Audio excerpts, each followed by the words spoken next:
श्री गुरु ग्रंथ साहब महाराज की पावन पवित्र हजूरी दे जुड़ बैठे बहुत ही सत्कारयोग हाजरीन। आओ सब तो पहला गुरुदेव सत्कार सहित आखना जी वाहिगुरू जी का खालसा वाहिगुरू जी की फतेह। आप जी ने गुरु की गोद दे विच बैठ के कीर्तन सरवण किया। आखिरी शब्द दे विच जिहड़ा वीर जी उन्होंने दे पासों तुसीं सरवण किया, एक गल बड़ी अहम सी कि केवल गल्लां दे नाल आत्मिक ते रूहानी आनंद की प्राप्ति नहीं हो सकती। इसमें बड़ा खोल के एक उदाहरण के रूप दे विच भाई साहब भाई गुरदास ने बयान किया, प्रीतम कै देश कैसे बातन से चाहिए। दरअसल समस्या ही इत्थे कि तुसीं गल्लां सुन के चले जाना है, मैं गल्लां करके चले जाना है, पर असीं खड़े उत्थे दे उत्थे ही हाँ। ते जिहड़ी इहदे विच उथानिका जां उदाहरण भाई साहब भाई गुरदास ने दित्ती है बड़ी प्यारी है। कहते पूछत है वैद खाद औषध न संजम से, कैसे मिटे रोग सुख सहजा समाइए। डॉक्टर दे कोल भी जाइए, दवाई लैके भी आ जाइए, फीस भी दे दईए, घर आके दवाई रख भी लईए, तो दवाई खाइए भी ना, तो परहेज भी ना करिए, तो फिर आस रखिए कि आराम आ जाए, नहीं आ सकता। सो इस करके सब तो अहम गल है, पावन गुरबाणी दे विच तां गुरु साहब ने इन्ना कह दिता है कि सारिया सुनिया दे विचों किते एक किणका ही वस जाए, सिर्फ एक किणका ही, किणका एक जिस सिर्फ किते किणका ही वस जाए। तो मैं सोचता हुन्ना कि उन्ना ही बहुत है मनुख का जीवन बदलने वास्ते, एक किणके दे नाल ही बदल जाता है। कोई बहुत लंबियां चौड़ियां व्याख्यावां की लोड़ नहीं होती। मैं आरंभ दे विच एक छोटी जी उदाहरण दे के फिर कल वाले प्रकरण में शुरू करदा है कि जिंदगी बदल जाती है। दास्तान अरब उहदे विच एक बहुत मशहूर फकीर का जिक्र आता है, फजील बिन अयाज। तो वो जिन्ने मशहूर फकीर ने अजकल के इतिहासकारी दे विच किताबां दे विच जां जिन्ना भी इस्लाम ने उन्हां दे बारे लिखिया है, बड़े मशहूर फकीर ने फजील बिन अयाज। पर जिन्ने मशहूर वो फकीर ने किसी समय उन्ने ही वड्डे वो डाकू से। लोकां नूं लुटना, ऊठां दे उपर काफले लंघिया करदे सी, लुट लेना, और लुटण दे नाल नाल ओहदी एक आदत बड़ी वखरी सी कि जिस नूं लुटना उसनूं कतल जरूर करना। जिहड़े काफले वाले सी जिन्हां नूं पता सी कि यह इलाका फजील डाकू दा, वो दूरों ही क्या करते सी कि अपने काफले नूं कि रस्ता बदल लो, हुण फजील दा इलाका आ गया। एक दिन एक काफले नूं लुटिया, ते काफले नूं लुटण तो बाद जदों काफले दे लोकां नूं कतल कर रहा सी, एक बजुर्ग सी। उस बजुर्ग ने क्या, वो काफले का मुखी भी सी, कहंदा फजील मैनूं पता है तू मैनूं कतल कर देना, लुट तो तू चुका है, तो मैनूं मौत का भी डर नहीं, क्योंकि मैनूं पता है कि होर कोई रस्ता ही नहीं है, तू मैनूं कतल करना ही है। पर मरण तो पहला मेरी एक अंतिम इच्छा पूरी कर सकता है। फजील ने सोचा बजुर्ग है, दौड़ ते सकता नहीं, ते अंतिम इच्छा पुछण दे विच की हर्ज है। कहंदा दस। कहंदा कि मेरी गठड़ी दे विच एक किताब गई है, मुकद्दस कुरान शरीफ, ते मरण तो पहला मैनूं अपनी कुरान शरीफ दे विचों एक बारी कुछ पढ़ लैण दे। उसने इजाजत दे दी। उसने उस अपनी गठड़ी दे विचों कुरान शरीफ नूं कढ़िया, खोलिया, कुदरतन सूरह असरा खुल गई।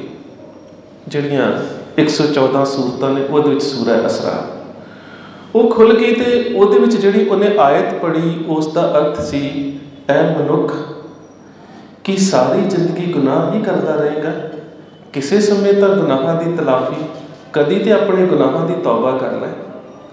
जदों फजील ने ये व्याख्या सुनी ना, वो किणके वाली गल आ गई कि वस गया मन दे विच। एक गल ने चोट की कि ये तो पंज नमाजी, ये तो अपनी गठड़ी दे विच मुकद्दस कुरान शरीफ को लैके घूम रहा है। शायद इसने कोई गुनाह ना किया होवे, पर यह भी मौत तो पहला इको ही दुआ कर रहा है कि परमात्मा जे गुनाह हो गए ने तो बख्श ला, मैं किवें बख्शिया जावेगा, मेरी तो सारी जिंदगी गुनाहां दे नाल भरी पई है। तलवार नहीं चली, म्यान दे विच पा ली, बजुर्ग नूं छड्ड दिता। हुण उही फजील बिन अयाज बन चुका है फकीर। लोकां नूं लुटना, मारना, तशद्दद करना सब कुछ छड्ड दिता। एक दिन एक काफला लंघ रहा सी ते उन्हां नूं नहीं सी पता कि फजील हुण बन चुका है फकीर। काफले का सरदार उच्ची आवाज़ दे विच कहंदा, मेरे काफले दे लोगो रस्ता बदल लो, फजील का इलाका आ गया। तो अगों फजील उच्ची आवाज़ दे विच कहंदा रस्ता बदलने की लोड़ नहीं, क्योंकि हुण फजील बदल चुका है। सो एक किणका भी वस जाए ना तो बदलिया जाता है। असीं कह दिंदे सज्जन ठग। गुरु नानक साहब ने किते बाणी च सज्जन नूं ठग थोड़ा कहा। गुरु नानक साहब ने तो सज्जन नूं सज्जन के नाम के अर्थ जिहड़े ने वो दसे ने। सज्जन सही नाल में जिथे लेखा मंगीए तिथे खड़े दिसन। सज्जना सज्जन ते वो हुंदे ने जिहड़े साथ ही नहीं छड्डदे। ते तू किवें दा सज्जन है कि सज्जनताई दे नाम हेठ अपनी सरां च पनाह दिंदा है, ते सज्जनताई दे पर्दे हेठ ही रोटी खुआ के बाद च कतल कर दिंदा है। किवें दी सज्जनताई है? असीं ठग गया ते असीं गुरु की हजूरी च उन्होंने ठग कहने हैं जिहड़ा गुरु ने भाई बना दिता। गुरु नानक साहब ने सज्जन नूं ठग किया ही नहीं, पर कीता कि एक किणका वसाउण दे वास्ते उहदी मानसिक सत्ता दे बराबर की गल कीती है। वो भाई सज्जन बन गया, कतलगा धर्मशाल बन गई। सो गुरु कृपा करे, जदों असीं इतिहास का कुछ सरवण करते हैं, मैं एक बेनती होर भी कर दूँ। अंतम सच गुरबाणी है। इतिहास कभी भी अंतम सच नहीं होता।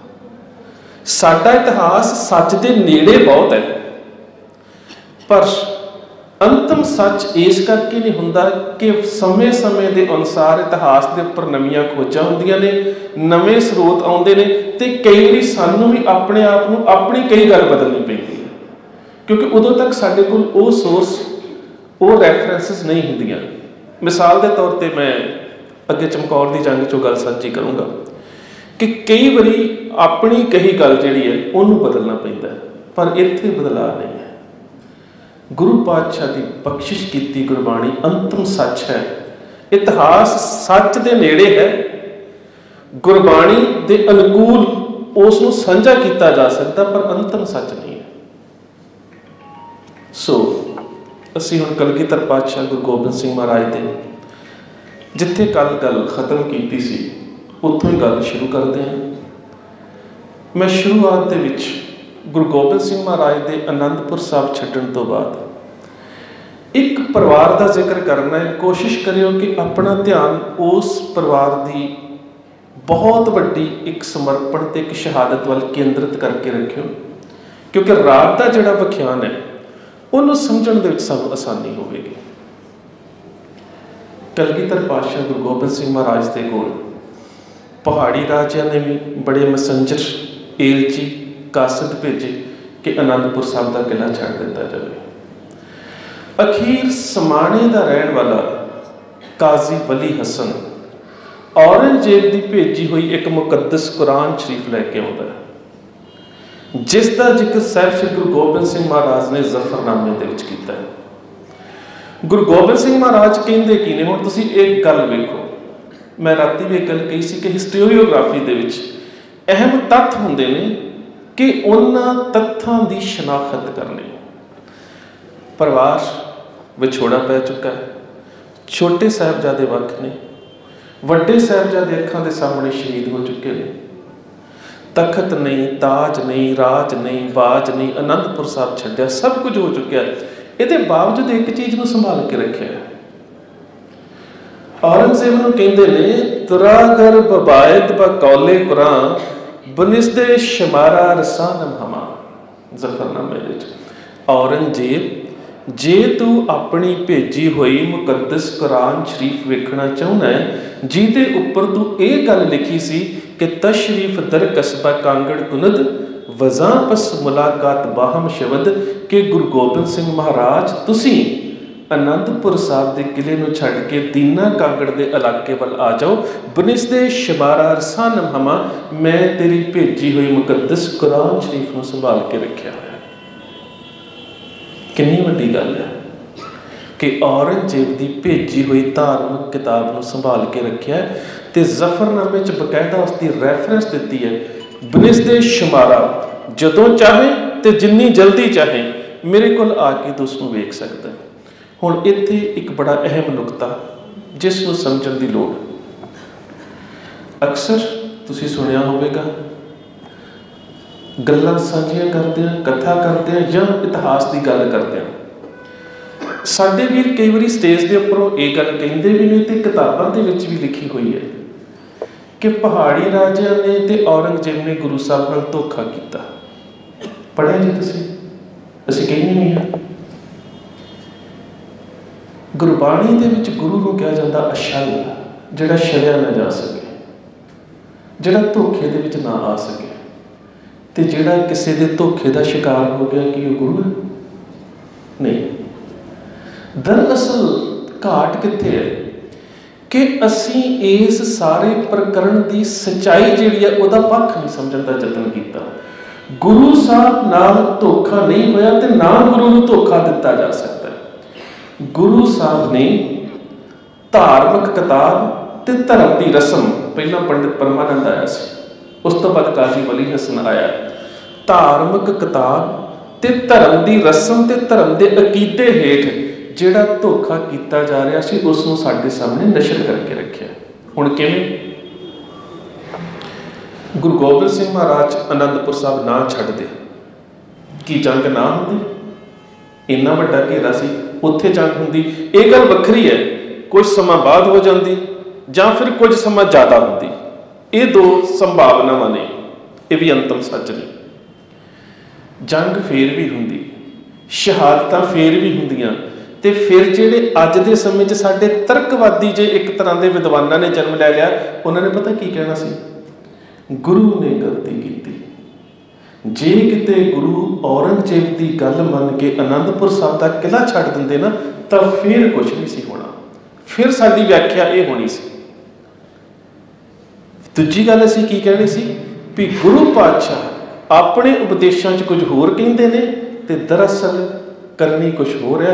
एक बने तो कहते हैं कि मानस की जात सब है एक पहचान वो, तो एक राजे ने अपने ईमान की कसम अपनी कुरान के उपर लिख के भेजी तो गुरु को विश्वास ही नहीं है किसी के अकीदे के उपर। मेरा कहने तो भाव यह है गुरु को ना धोखा दिता जा सकता तो ना गुरु साहब धोखे का शिकार होए, बल्कि जिहड़े लोग धर्म के नाम के अधीन गुरु साहब नाल धोखा करना चाहते सी, गुरु साहब ने उन्होंने नशर कर दिता कि आ है तुहाडा असूल, आ है तुहाडा ईमान। और अखीर दे विच औरंगजेब नूं संबोधित हुंदियां जफरनामे दे विच इह गल लिख भी दित्ती, ना ईमा परस्ती ना औज़ाए दीन ना शाहिब सनासी ना मुहम्मद जही। हुण तुसीं वेखो किन्ना सच। औरंगजेब ने गुरु साहब लिखते पता की है कि हुस्न जमाल अस्त रोशन ज़मीर खुदावंद मुल्क अस्त साहिब अमीर।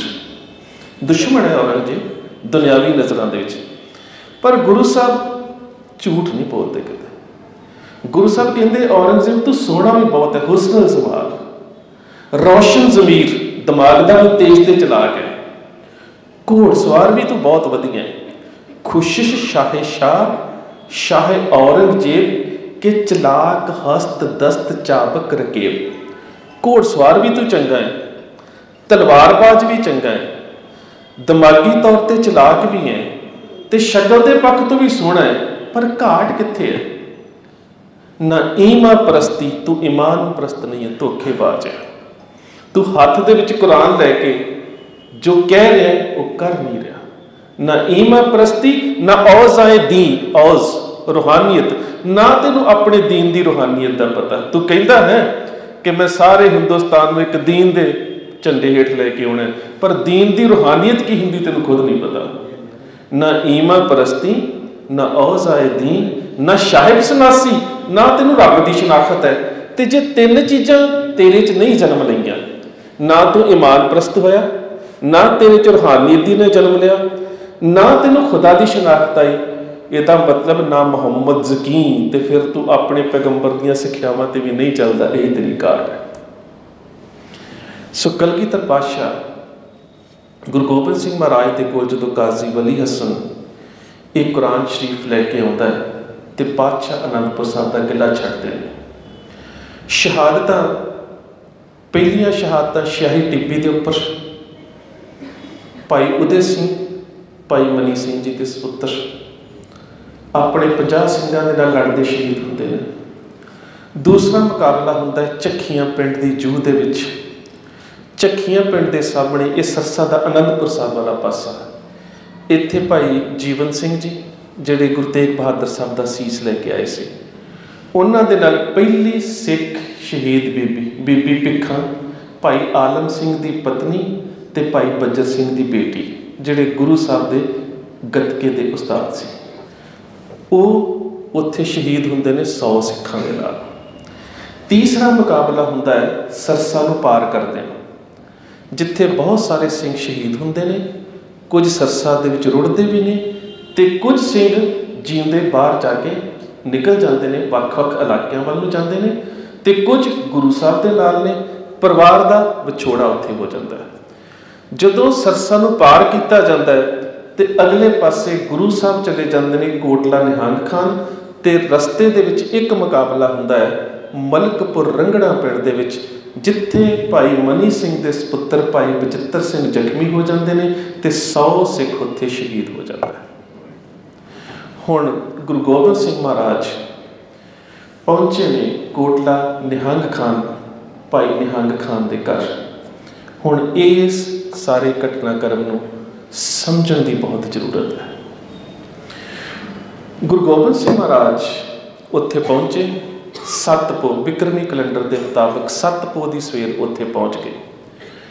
जदों उत्थे जाके अजे विश्राम करने के वास्ते कमर कस्से खोले ने, तो उस वेले ही उस ही पिंड का एक गुरु साहब का सिख भाई बग्गा सिंह, वो उस हवेली दे विच आउंदा है, ते हवेली दे विच आके सूचना दिंदा है कि पातशाह मलकपुर रंगड़ा दे विच जिहड़ा सिंघां दा जत्था सी, वो सारे सिंह शहीद हो चुके ने, ते एक सिख उत्थे जख्मी होया अंतिम स्वासां दे उपर है। हुण इस गल नूं इत्थे थोड़ा पॉज दे लिओ। हुण जिस घर दे विच ने गुरु साहब, सानूं उस घर का पता होना बहुत जरूरी है। बाबर जिस वेले हिंदुस्तान के उपर हमलावर होकर आया, तो गुरु नानक सच्चे पातशाह ने उसका जिक्र पावन गुरबाणी दे विच कीता, पाप की जंज लै काबल ताया चोरी मंगे दान मिला लो। हुण इहदे विच एक बड़ी अहम गल मैं सोचता है कि किते सानू गुरु नानक सच्चे पातशाह ने जो कुछ झोली साडी च पा दिता, उन्होंने समझण दी जाच आ जाए। हिंदुस्तान दे विच जिहड़ी लड़ाई हुई है, बाबर मुगल है। गुरबाणी दे विच गुरु नानक साहब कहते मुगल पठाना भई लड़ाई रण मैं तेग वगाई। हुण पठान भी मुसलमान ने ते मुगल भी मुसलमान ने। मुगल वो मुसलमान ने जिहड़े चंगेज खान के परिवार के विचों मंगोलिया के रहने वाले ने। मंगोलियन लोगों को पंजाबी च मुगल लिखा है, जिन्हों ने चंगेज खान के समय इस्लाम धर्म धारण किया है, वो भी मुसलमान। जिहड़े उन्हां दा मुकाबला कर रहे हैं लोधी सरदार पंजाब के, वो भी मुसलमान। मुगल पठाना भई लड़ाई रण मह तेग वगाई। पिछे जे एक थीसिस आया सी सुरेंद्र कुमार का, इंटरनेट के उपर उसकी PDF अवेलेबल है हिंदी दे विच, हिंदू इतिहास हारों की दास्तान। PhD सुरिंदर कुमार ने, जिन्हों का थीसिस सी। उन्होंने सारे इतिहास नूं एनालाइज करन तो बाद, उहदा अध्ययन करन तो बाद उहदे विच तत्त ये कढ़िया कि जिहड़ियां लड़ाइयां मुहम्मद बिन कासिम तो लैके तकरीबन नादर शाह तक होईयां, उहदे च हार दा एक अहम कारण पता की सी? चतुरंगनी। चतुरंगनी फौज की एक तरतीब हुंदी है कि फौज किवें खड़ी की जाए। चतुरंगनी तरतीब दे विच हाथियां नूं अगे खड़ा किया जाता है। तो वह कहता है कि जदों हाथी अगे सी ते अगले पासों दुश्मन ने अपनियां तोपां ते बंदूकां चलाईयां ते हाथी डरते हुए पिछे नूं भजे, तो उन्होंने अपनी ही फौज का नुकसान किया, जिहड़ी कि इत्थों के राजियां की हार का सब तो वड्डा कारण बनी।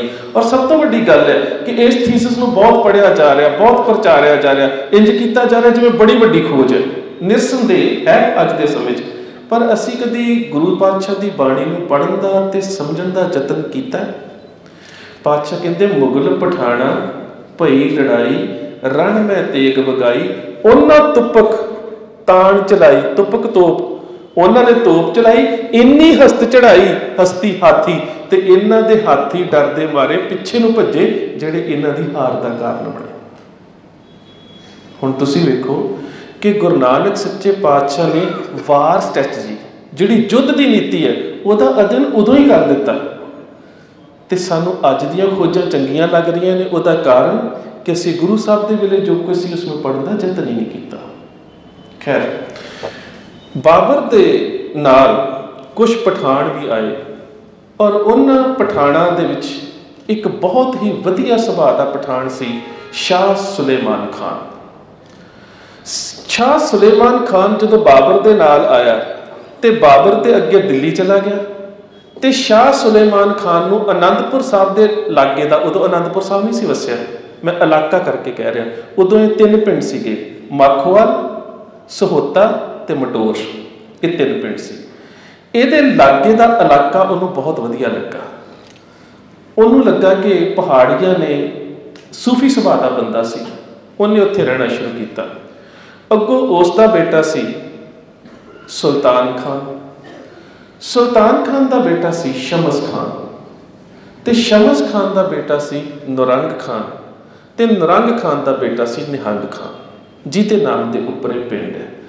तो निहंग खान जिहड़ा है ये 6वें पातशाह का श्रद्धालु बन गया, जदों 6वें पातशाह कीरतपुर साहब ने। इहदे घर कोई औलाद नहीं सी, गुरु पातशाह के दर ते जांदा है, ते पातशाह ने सुभाविक कहा कि तेरी झोली दे विच भी परमात्मा दात पावेगा।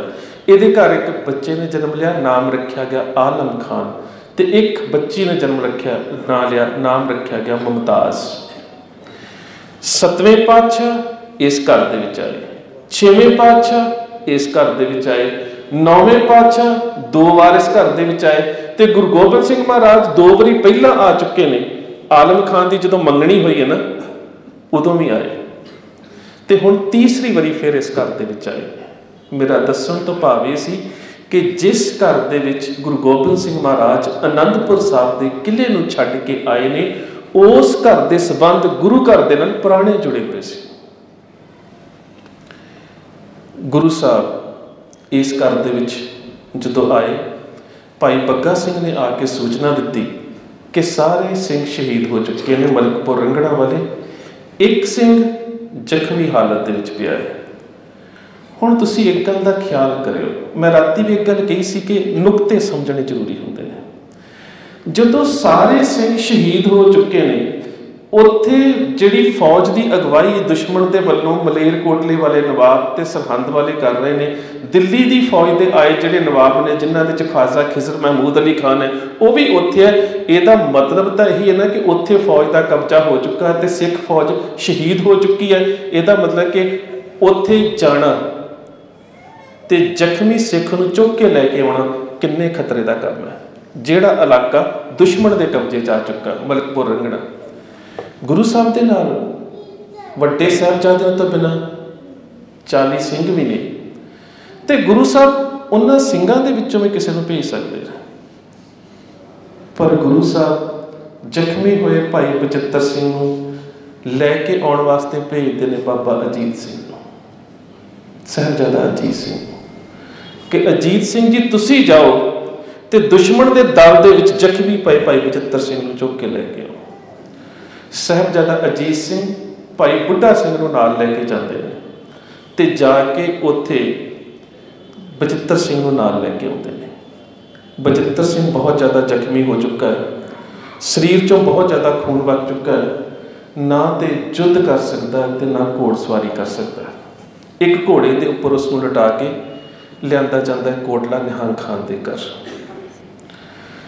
कोटला निहंग खान के घर दे विच बचित्र सिंह मंजी के उपर लटाया जाता है तो गुरुदेव की बख्शिश कि गुरु गोबिंद सिंह महाराज जिन्ना समा कोटला निहंग खान भाई आलम खान के घर दे विच ठहरते हैं उन्ना चिर तक बचित्र सिंह का सिर अपनी गोद च लैके बैठे। शायद तुहानूं एक होर गल भी याद होवे, एक किड्डी वड्डी माण वाली गल हुंदी है कि जदों सिख के प्राण निकल रहे होण ते उहदा सिर गुरु की गोद च होवे।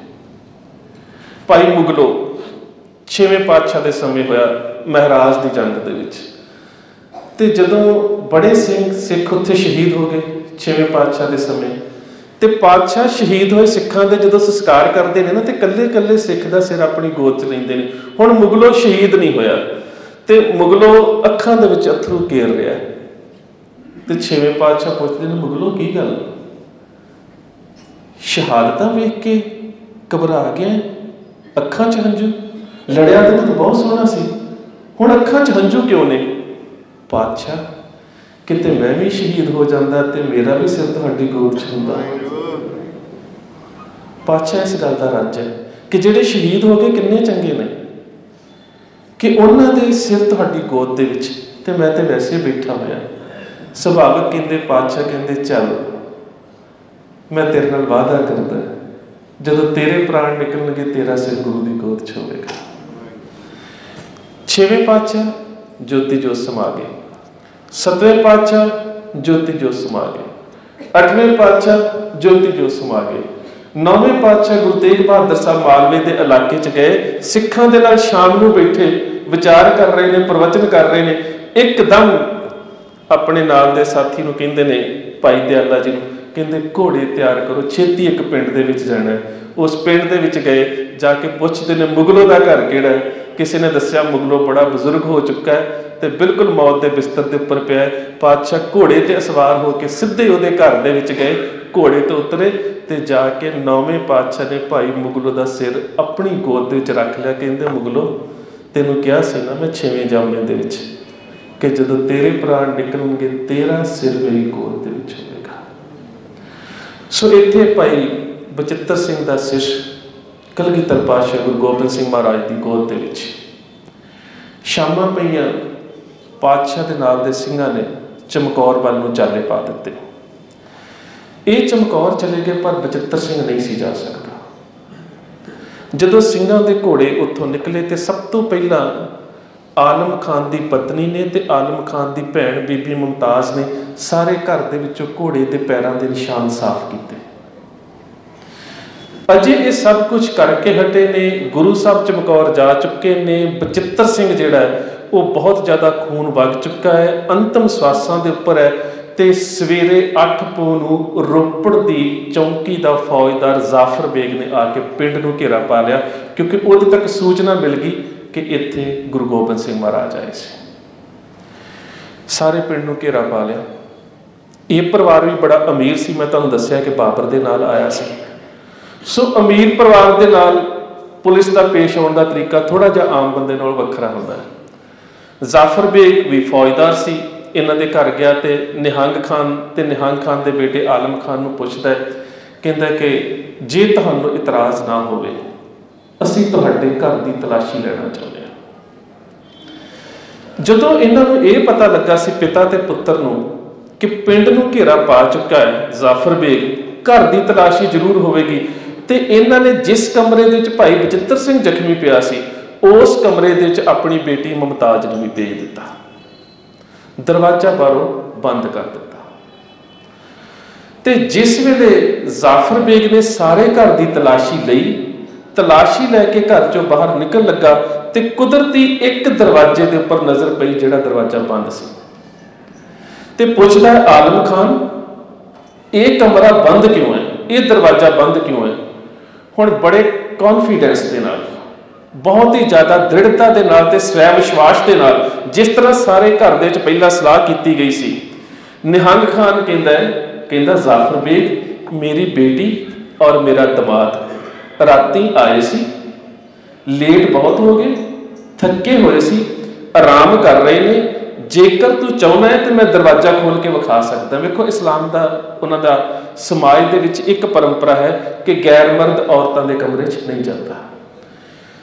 आलम खान भी कहंदा जे तुसीं कहो तो असीं दरवाजा खोल दिंने आ, ते अंदरों मुमताज की आवाज़ आउंदी, कहंदी अब्बा जान ये आराम कर रहे ने, पर जेकर फौजदार साहब नूं कोई शक है तो मैं दरवाजा खोल देवां, इन्हां नूं जगा देवां। उसनूं बिल्कुल विश्वास हो गया। उही गल बाप ने कही, उही गल बेटे ने कही, तो उही आवाज़ बेटी की अंदरों आई है। तो जाफर बेग कहंदा नहीं, तुहाडी बेटी ते मेरी बेटी च की फर्क है, बेटी नूं आराम करन दो। जाफर बेग इत्थों सीधा चमकौर चला जाता है।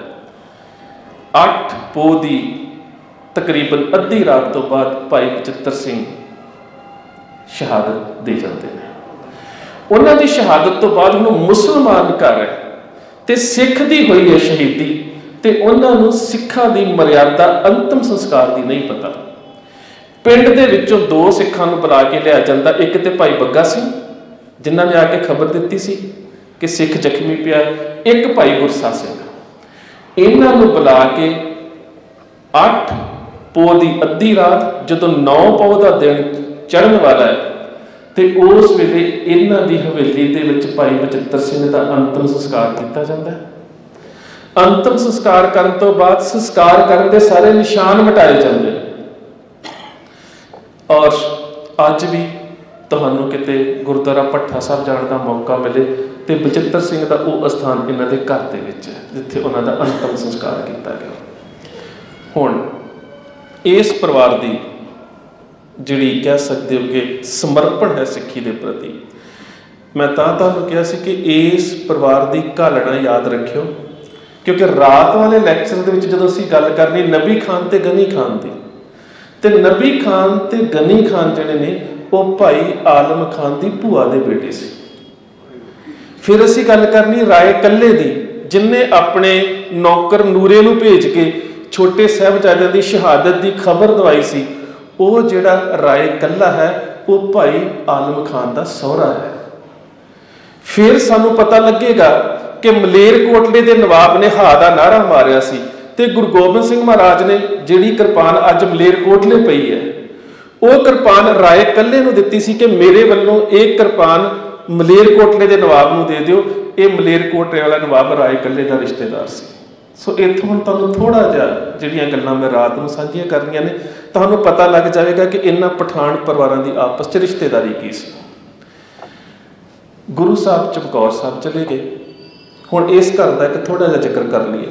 वक्त बीत्या, ये जिहड़ी बीबी मुमताज़ है आलम खान की भैन ते निहंग खान की बेटी, इहदी मंगनी बस्सी पिंड दे विच होई सी, माछीवाड़े दे बिल्कुल नेड़े नबी खान ते गनी खान के पिंड, क्योंकि नबी खान ते गनी खान की माता बीबी उमरी इन्हां दी भूआ सी ते उन्हें अपनी भतीजी का रिश्ता अपने पिंड ही कराया होया सी।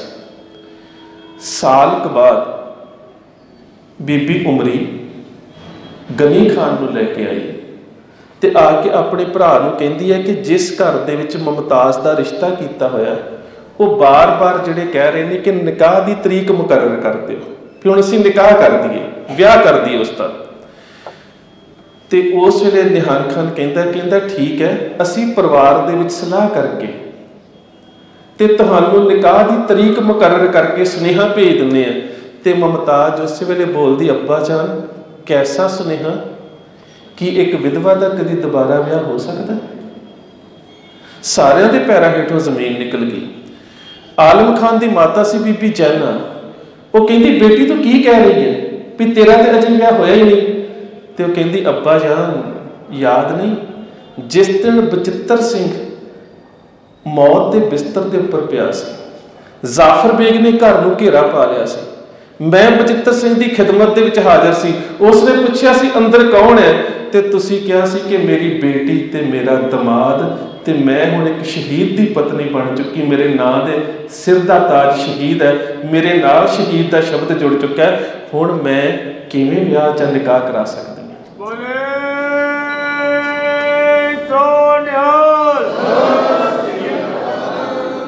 ਗੁਰਦੁਆਰਾ ਮੁਮਤਾਜ਼ਗੜ੍ਹ ਬੀਬੀ ਮੁਮਤਾਜ਼ ਦੀ ਯਾਦ ਦੇ ਵਿੱਚ ਬਣਿਆ ਹੋਇਆ, ਉੱਥੇ ਨੇੜੇ ਤੁਸੀਂ ਜਾ ਕੇ ਕਰ ਸਕਦੇ ਹੋ ਦੀਦਾਰ।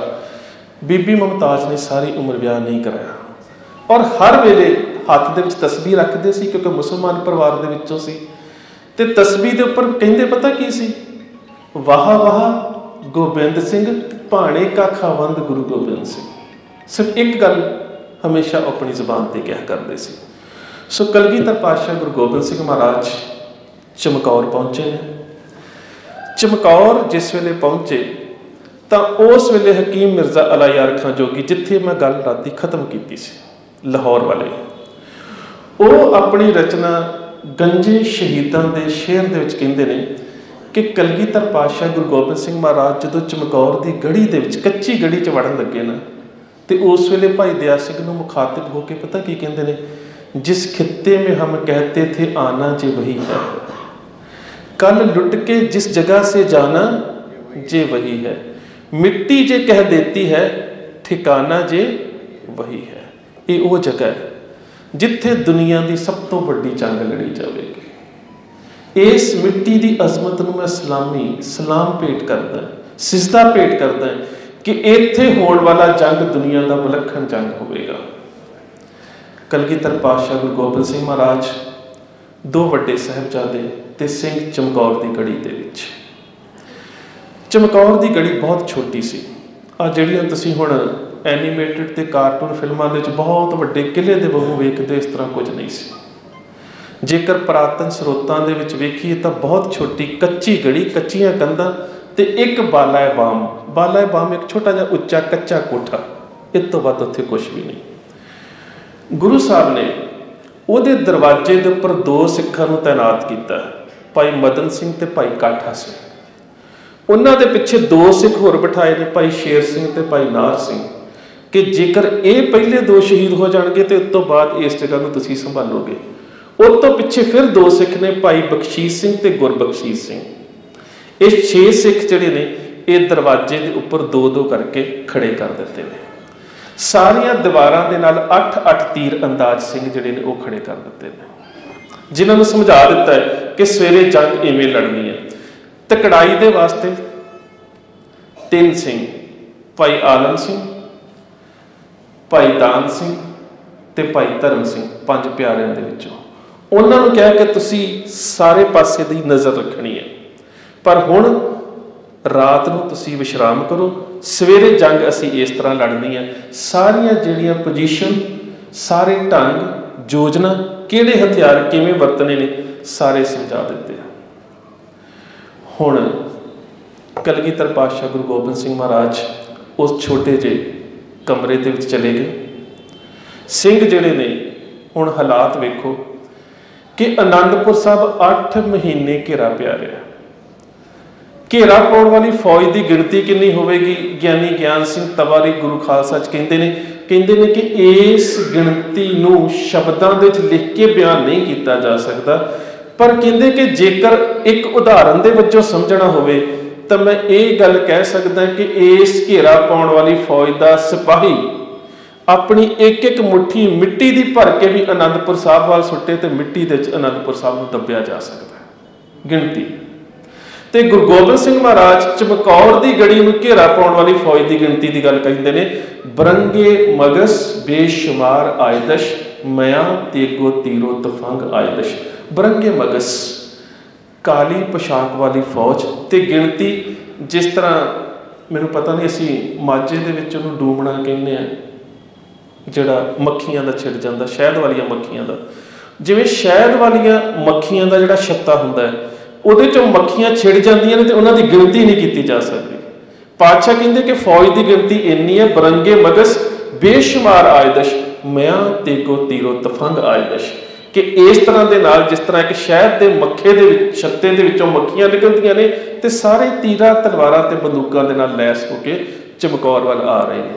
हुण अंदर दे गढ़ी दे हालात, कुछ लेट गए खाक पर जी पोश बिछाकर। जी पोश किया जाता घोड़े का कपड़ा।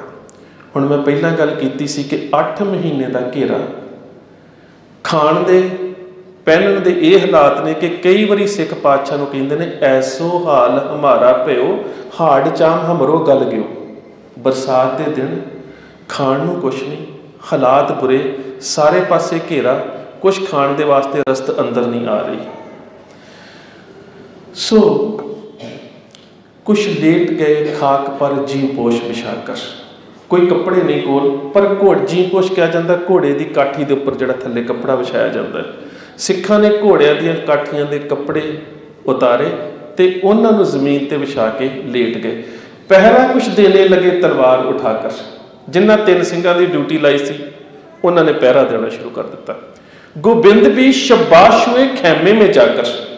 गुरु गोबिंद सिंह महाराज भी उस कमरे चले गए तो कहता कि जदों मैं वेख्या कि शायद वो भी सौ गए हो गए, कहता जो देखा तो बैठे हैं गर्दन को झुकाकर, सिमरन दे विच लीन ने, नहीं सुते। हुण जदों सारे ही सौ गए ने, 1.5 घड़ी रात गई जिक्रे खुदा में। जदों अंदर सिमरन करदियां करदियां कलगीधर पातशाह नूं पता लगा कि हुण सारे सौ चुके ने, अद्धी रात तो वध दा समा हो चुका है। जब 1.5 घड़ी रात गई जिक्र खुदा में, खैमे से निकल आए सरकार हवा में। कदमों से टहलते थे मगर दिल था दुआ में। हौली हौली चमकौर की गढ़ी दे विच फिर रहे ने कि किते मेरे पैरों की आवाज़ के नाले किते थके हुए सिख जाग भी ना जान। ते अपनी जिहड़ी सुरत है वो परमात्मा दे विच जुड़ी हुई है। ते कह की रहे ने, करतार से कहते थे गोवा रूबरू होकर, कल जाऊंगा चमकौर से मैं सुरखरू होकर। कि पातशाह तेरी अमानत तेरी दात तैनू अदा करके कल मैं चमकौर की गढ़ी चों सुरखरू होकर चला जाऊंगा। उस तो बाद कुछ वक्त इस तरह सिंघां दे कोल पातशाह घूमते फिरते हैं तो फिर की करते हैं, चूमा कभी हलकूम दहन चूमने बैठे। कल्ले कल्ले सिख दे कोल हौली हौली बैठते हैं, किसी का चेहरा चूमते हैं तो किसी को प्यार करते हैं। चूमा कभी हलकूम दहन चूमने बैठे, पायंती आए तो कदम चूमने बैठे। तो जो पैरों वाले पासे आए ना तो उस वेले हाथ जोड़ के खड़े हो गए, कहते धन सिखी कि तुसी मेरा इन्ना साथ दिता। इत्थे आके फिर हकीम मिर्जा अलायार खां जोगी ये गल कहता, जिहड़ी गल मैं तुहाडे नाल राती सांझी कीती सी, करतार की सुगंध है नानक की कसम है, जितनी भी हो तारीफ गुरु गोबिंद की वो कम है। हर चंद मेरे हाथ में पुरजोर कलम है, सतगुर के लिखूं वस्फ कहाँ ताबे रकम है। कहता मैं दुनिया के इतिहास के विच कदी ऐसा मुर्शिद नहीं वेख्या जिहड़ा अपने मरीदां के पैरों वाले पासे हाथ जोड़ के खड़ा है। ऐसा गुरु क्यों? क्योंकि इसे गुरु पातशाह ने कहा सी ना, खालसा मेरो सतगुर पूरा, खालसा मेरो सज्जन सूरा, खालसा मेरो इष्ट सुहिरद, खालसा मेरो कहियत बिरद। इसे गुरु साहबान के बारे असीं पढ़ते हैं, वाह वाह गोबिंद सिंह आपे गुरु भी है चेला भी है। हुण वो गुरु चेला बन के सिखां दे पैरों वाले पासे खड़ा, पायंती आए तो कदम चूमने बैठे। फिर घूमते घूमते हुण वापस उस ही कमरे वाल जा रहे हैं जिथों निकल के आए थे। हुण तुसीं असीं सारे परिवारां वाले हैं, कदी इस दृश्य नूं अपने मन के अंदर चित्रण का यतन करियो। इमेज क्रिएशन जिहड़ी हुंदी है, इसनूं किते समझण का यतन करियो। घूमते हुए जब गुरु खैमे के दर आए, जदों सारी गढ़ी चो घूम के उस खैमे उस कमरे वाल आ रहे हैं ना, साहबजादे दोनों वहां सोते हुए पाए। तो उस ही कमरे के दरवाजे के बाहर अजीत ते जुझार सुते पे ने, जिथे बाकी सिंह पे। वो अपने अंदर कोल नहीं सोए, वो भी सिंघां दे विच। साहबजादे दोनों वहां सोते हुए पाए। तो अज कलगीधर पातशाह गुरु गोबिंद सिंह महाराज ने अपने पुत्रां दे कोल बैठ के शहादत तो पहला आखिरी बारी उन्हां दा मूँह चुम्या। सतगुर ने रुखे पाक से गेसू जो हटाए, दस्तारां ढिलियां हो चुकियां सी, केस बाहर निकले हुए सी। ਤੇ ਆਪਣੇ ਪੁੱਤਰ ਜੁਝਾਰ ਸਿੰਘ ਦਾ ਚਿਹਰਾ ਚੁੰਮਣ ਦੇ ਵਾਸਤੇ ਜਦੋਂ ਕਲਗੀਧਰ ਪਾਤਸ਼ਾਹ ਨੇ ਕੇਸ ਲਾਂਭੇ ਕੀਤੇ ਤੇ ਹਕੀਮ ਮਿਰਜ਼ਾ ਅਲਾ ਯਾਰ ਖਾਂ ਜੋਗੀ ਕਹਿੰਦਾ ਸਤਿਗੁਰ ਨੇ ਰੁਖੇ ਪਾਕ ਸੇ ਗੇਸੂ ਜੋ ਹਟਾਏ ਅਫਲਾਕ ਨੇ ਸ਼ਰਮਾ ਕੇ ਮਹੋ ਮਿਹਰ ਛੁਪਾਏ। ਕਹਿੰਦਾ ਇੰਜ ਲੱਗਾ ਕਿ ਅਸਮਾਨ ਦੇ ਵਿੱਚ ਚੰਦਰਮਾ ਤੇ ਸੂਰਜ ਜਿਹੜੇ ਨੇ ਨਾ ਉਹ ਵੀ ਸ਼ਰਮਾ ਗਏ ਹੋਣ ਕਿ ਗੁਰੂ ਗੋਬਿੰਦ ਸਿੰਘ ਮਹਾਰਾਜ ਦੇ ਫਰਜ਼ੰਦ ਕਿੰਨੇ ਪਿਆਰੇ ਨੇ, ਕਿੰਨੇ ਸੋਹਣੇ ਨੇ। ਕਹਿੰਦੇ ਫਿਰ ਸਤਿਗੁਰ ਨੇ ਦਹਨੇ ਪਾਕ ਪਵਿੱਤਰ ਚਿਹਰਾ, ਸਤਿਗੁਰ ਨੇ ਦਹਨੇ ਪਾਕ ਜਬ ਦਹਨੇ ਪਾਕ ਪਰ ਰੱਖਾ। ਕਹਿੰਦੇ ਜਦੋਂ ਫਿਰ ਅਜੀਤ ਸਿੰਘ ਦਾ ਚਿਹਰਾ ਚੁੰਮਣ ਦੇ ਵਾਸਤੇ ਗੁਰੂ ਸਾਹਿਬ ਨੇ ਆਪਣਾ ਚਿਹਰਾ ਆਪਣੇ ਪੁੱਤਰ ਦੇ ਚਿਹਰੇ ਤੇ ਰੱਖਿਆ ਨਾ, ਸ਼ਰਮਾ ਕੇ ਸਰ ਹਰ ਫੂਲ ਨੇ ਫਿਰ ਖਾਕ ਪਰ ਰੱਖਾ। ਕਿ ਸ਼ਾਇਦ ਦੁਨੀਆ ਦੇ ਹਰ ਬਾਗ ਦੇ ਵਿੱਚ ਹਰ ਫੁੱਲ ਜਿਹੜਾ ਹੈ ਉਹ ਵੀ ਸ਼ਰਮ ਤੇ ਦਰਦ ਦੇ ਨਾਲ ਝੁਕ ਰਿਹਾ ਹੋਵੇ ਕਿ ਇਹ ਦ੍ਰਿਸ਼ ਵੇਖਣਾ ਕਿੰਨਾ ਔਖਾ ਹੈ ਕਿ ਅੱਜ ਇੱਕ ਗੁਰੂ ਆਪਣੇ ਉਸ ਪੁੱਤਰ ਨੂੰ ਪਿਆਰ ਕਰ ਰਿਹਾ ਜਿਹਨੇ ਕੱਲ ਮੈਦਾਨੇ ਜੰਗ 'ਚ ਸ਼ਹੀਦ ਹੋ ਜਾਣਾ। ਕਲਗੀਧਰ ਪਾਤਸ਼ਾਹ ਗੁਰੂ ਗੋਬਿੰਦ ਸਿੰਘ ਮਹਾਰਾਜ ਉੱਥੇ ਆ ਗਏ। ਸਵੇਰ ਦਾ ਦਿਨ ਚੜ੍ਹਿਆ, ਉਧਰੋਂ ਫੌਜ ਦਾ ਘੇਰਾ ਪੈ ਚੁੱਕਾ। ਕੁਛ ਅੰਸ਼ ਇਸ ਦੇ ਸਾਂਝੇ ਕਰਾਂਗੇ ਕਿ ਬਹੁਤ ਵਿਸਥਾਰ ਦੇ ਵਿੱਚ ਸਾਰਾ ਬਾਬਾ ਬੰਦਾ ਸਿੰਘ ਬਹਾਦਰ ਤੱਕ ਘਟਨਾਕ੍ਰਮ ਨੂੰ ਸਾਂਝਾ ਕਰਨਾ। ਕੁਛ ਅਹਿਮ ਗੱਲਾਂ ਜਿਹੜੀਆਂ ਉਹ ਜ਼ਰੂਰ ਸਾਂਝੀਆਂ ਕਰਾਂਗੇ। ਅਕਸਰ ਸਾਨੂੰ ਜਿਸ ਤਰ੍ਹਾਂ ਦੇ ਨਾਲ ਇਸ ਜੰਗ ਨੂੰ ਸੁਣਾਇਆ ਜਾਂਦਾ ਤੇ ਕਿਹਾ ਜਾਂਦਾ ਸਾਕਾ ਚਮਕੌਰ। ਸਭ ਤੋਂ ਪਹਿਲੀ ਗੱਲ ਹੈ ਕਿ ਚਮਕੌਰ ਸਾਕਾ ਨਹੀਂ ਹੈ। ਸਾਕਾ ਇੱਕ ਵੱਖਰੀ ਚੀਜ਼ ਹੁੰਦੀ ਹੈ। ਗੁਰੂ ਅਰਜਨ ਸਾਹਿਬ ਦੀ ਸ਼ਹਾਦਤ ਸਾਕਾ ਹੈ, ਗੁਰੂ ਤੇਗ ਬਹਾਦਰ ਸਾਹਿਬ ਦੀ ਸ਼ਹਾਦਤ ਸਾਕਾ ਹੈ, ਛੋਟੇ ਸਾਹਿਬਜ਼ਾਦਿਆਂ ਦੀ ਸ਼ਹਾਦਤ ਸਾਕਾ ਹੈ, ਨਨਕਾਣਾ ਸਾਹਿਬ ਦੀਆਂ ਸ਼ਹਾਦਤਾਂ ਸਾਕਾ ਨੇ, ਪਰ ਚਮਕੌਰ ਸਾਕਾ ਨਹੀਂ ਹੈ। ਸਾਕੇ ਦੀ ਪਰਿਭਾਸ਼ਾ ਇਹ ਹੁੰਦੀ ਹੈ ਕਿ ਸਾਕੇ ਦੇ ਵਿੱਚ ਹਥਿਆਰਬੰਦ ਵਿਰੋਧ ਨਹੀਂ ਕੀਤਾ ਜਾਂਦਾ, ਸ਼ਹਾਦਤ ਨੂੰ ਪ੍ਰਵਾਨ ਕੀਤਾ ਜਾਂਦਾ। ਇਸੇ ਕਰਕੇ ਗੁਰੂ ਗੋਬਿੰਦ ਸਿੰਘ ਮਹਾਰਾਜ ਗੁਰੂ ਤੇਗ ਬਹਾਦਰ ਸਾਹਿਬ ਦੀ ਸ਼ਹਾਦਤ ਨੂੰ ਆਪ ਡਿਫਾਈਨ ਕਰਦੇ ਨੇ, ਆਪ ਪਰਿਭਾਸ਼ਿਤ ਕਰਦੇ ਨੇ। ਤਿਲਕ ਜੰਜੂ ਰਾਕਾ ਪ੍ਰਭ ਕੀਨੋ ਬਡੂ ਕਲੂ ਮਹਿ ਸਾਕਾ। ਉਹ ਸਾਕਾ ਹੈ ਵੱਡਾ, ਜਿੱਥੇ ਹਥਿਆਰਬੰਦ ਵਿਰੋਧ ਨਹੀਂ ਕੀਤਾ ਜਾਂਦਾ। ਉੱਥੇ ਕੇਵਲ 4 ਚੀਜ਼ਾਂ ਹੁੰਦੀਆਂ ਨੇ, ਕਤਲ, ਕਾਤਲ, ਮਕਤਲ, ਮਕਤੂਲ। ਕਤਲ ਕਰਨ ਦੀ ਕਿਰਿਆ, ਕਾਤਲ ਜਿਹੜਾ ਕਰਦਾ ਹੈ, ਮਕਤੂਲ ਜਿਸ ਦਾ ਕਤਲ ਕੀਤਾ ਜਾਂਦਾ ਹੈ, ਤੇ ਮਕਤਲ ਜਿਸ ਜਗ੍ਹਾ ਤੇ ਕਤਲ ਕੀਤਾ ਜਾਂਦਾ। ਜਿਸ ਨੂੰ ਫੈਜ਼ ਨੇ ਲਿਖਿਆ ਨਾ, ਜੇ ਜਾਨ ਤੋਂ ਆਨੀ ਜਾਨੀ ਹੈ ਇਸ ਜਾਨ ਕੀ तो कोई बात नहीं, जिस दज से कोई मकतल में गया वो शान सलामत रहती है। सो हुण चमकौर की है।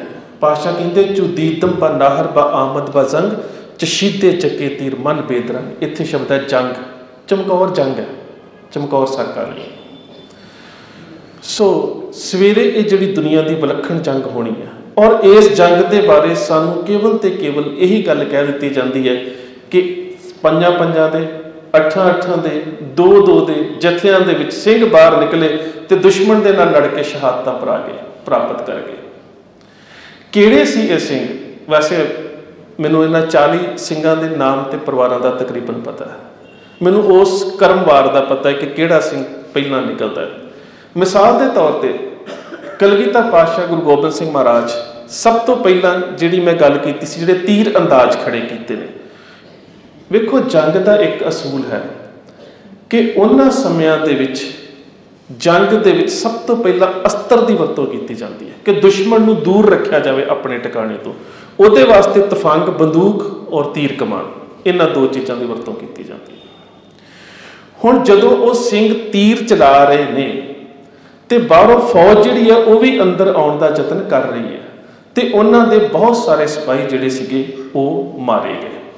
जदों वो सिपाही मारे गए उन्हां दे, ते फिर उस वेले वजीर खान ने अपने बहुत सारे जरनैलों को इकट्ठिया करके, इन्हां जरनैलों दे विच कोई आम जरनैल नहीं, इन्हां जरनैलों दे विच ख्वाजा खिजर महमूद अली खान, अनवर खान, दलशेर खान, लाहौर दा सूबा जबरदस्त खान, जाफर बेग, खिजर खान, नाहर खान, वजीर खान खुद, शेर मुहम्मद खान मलेरकोटले वाला, ये सारे जरनैल ने।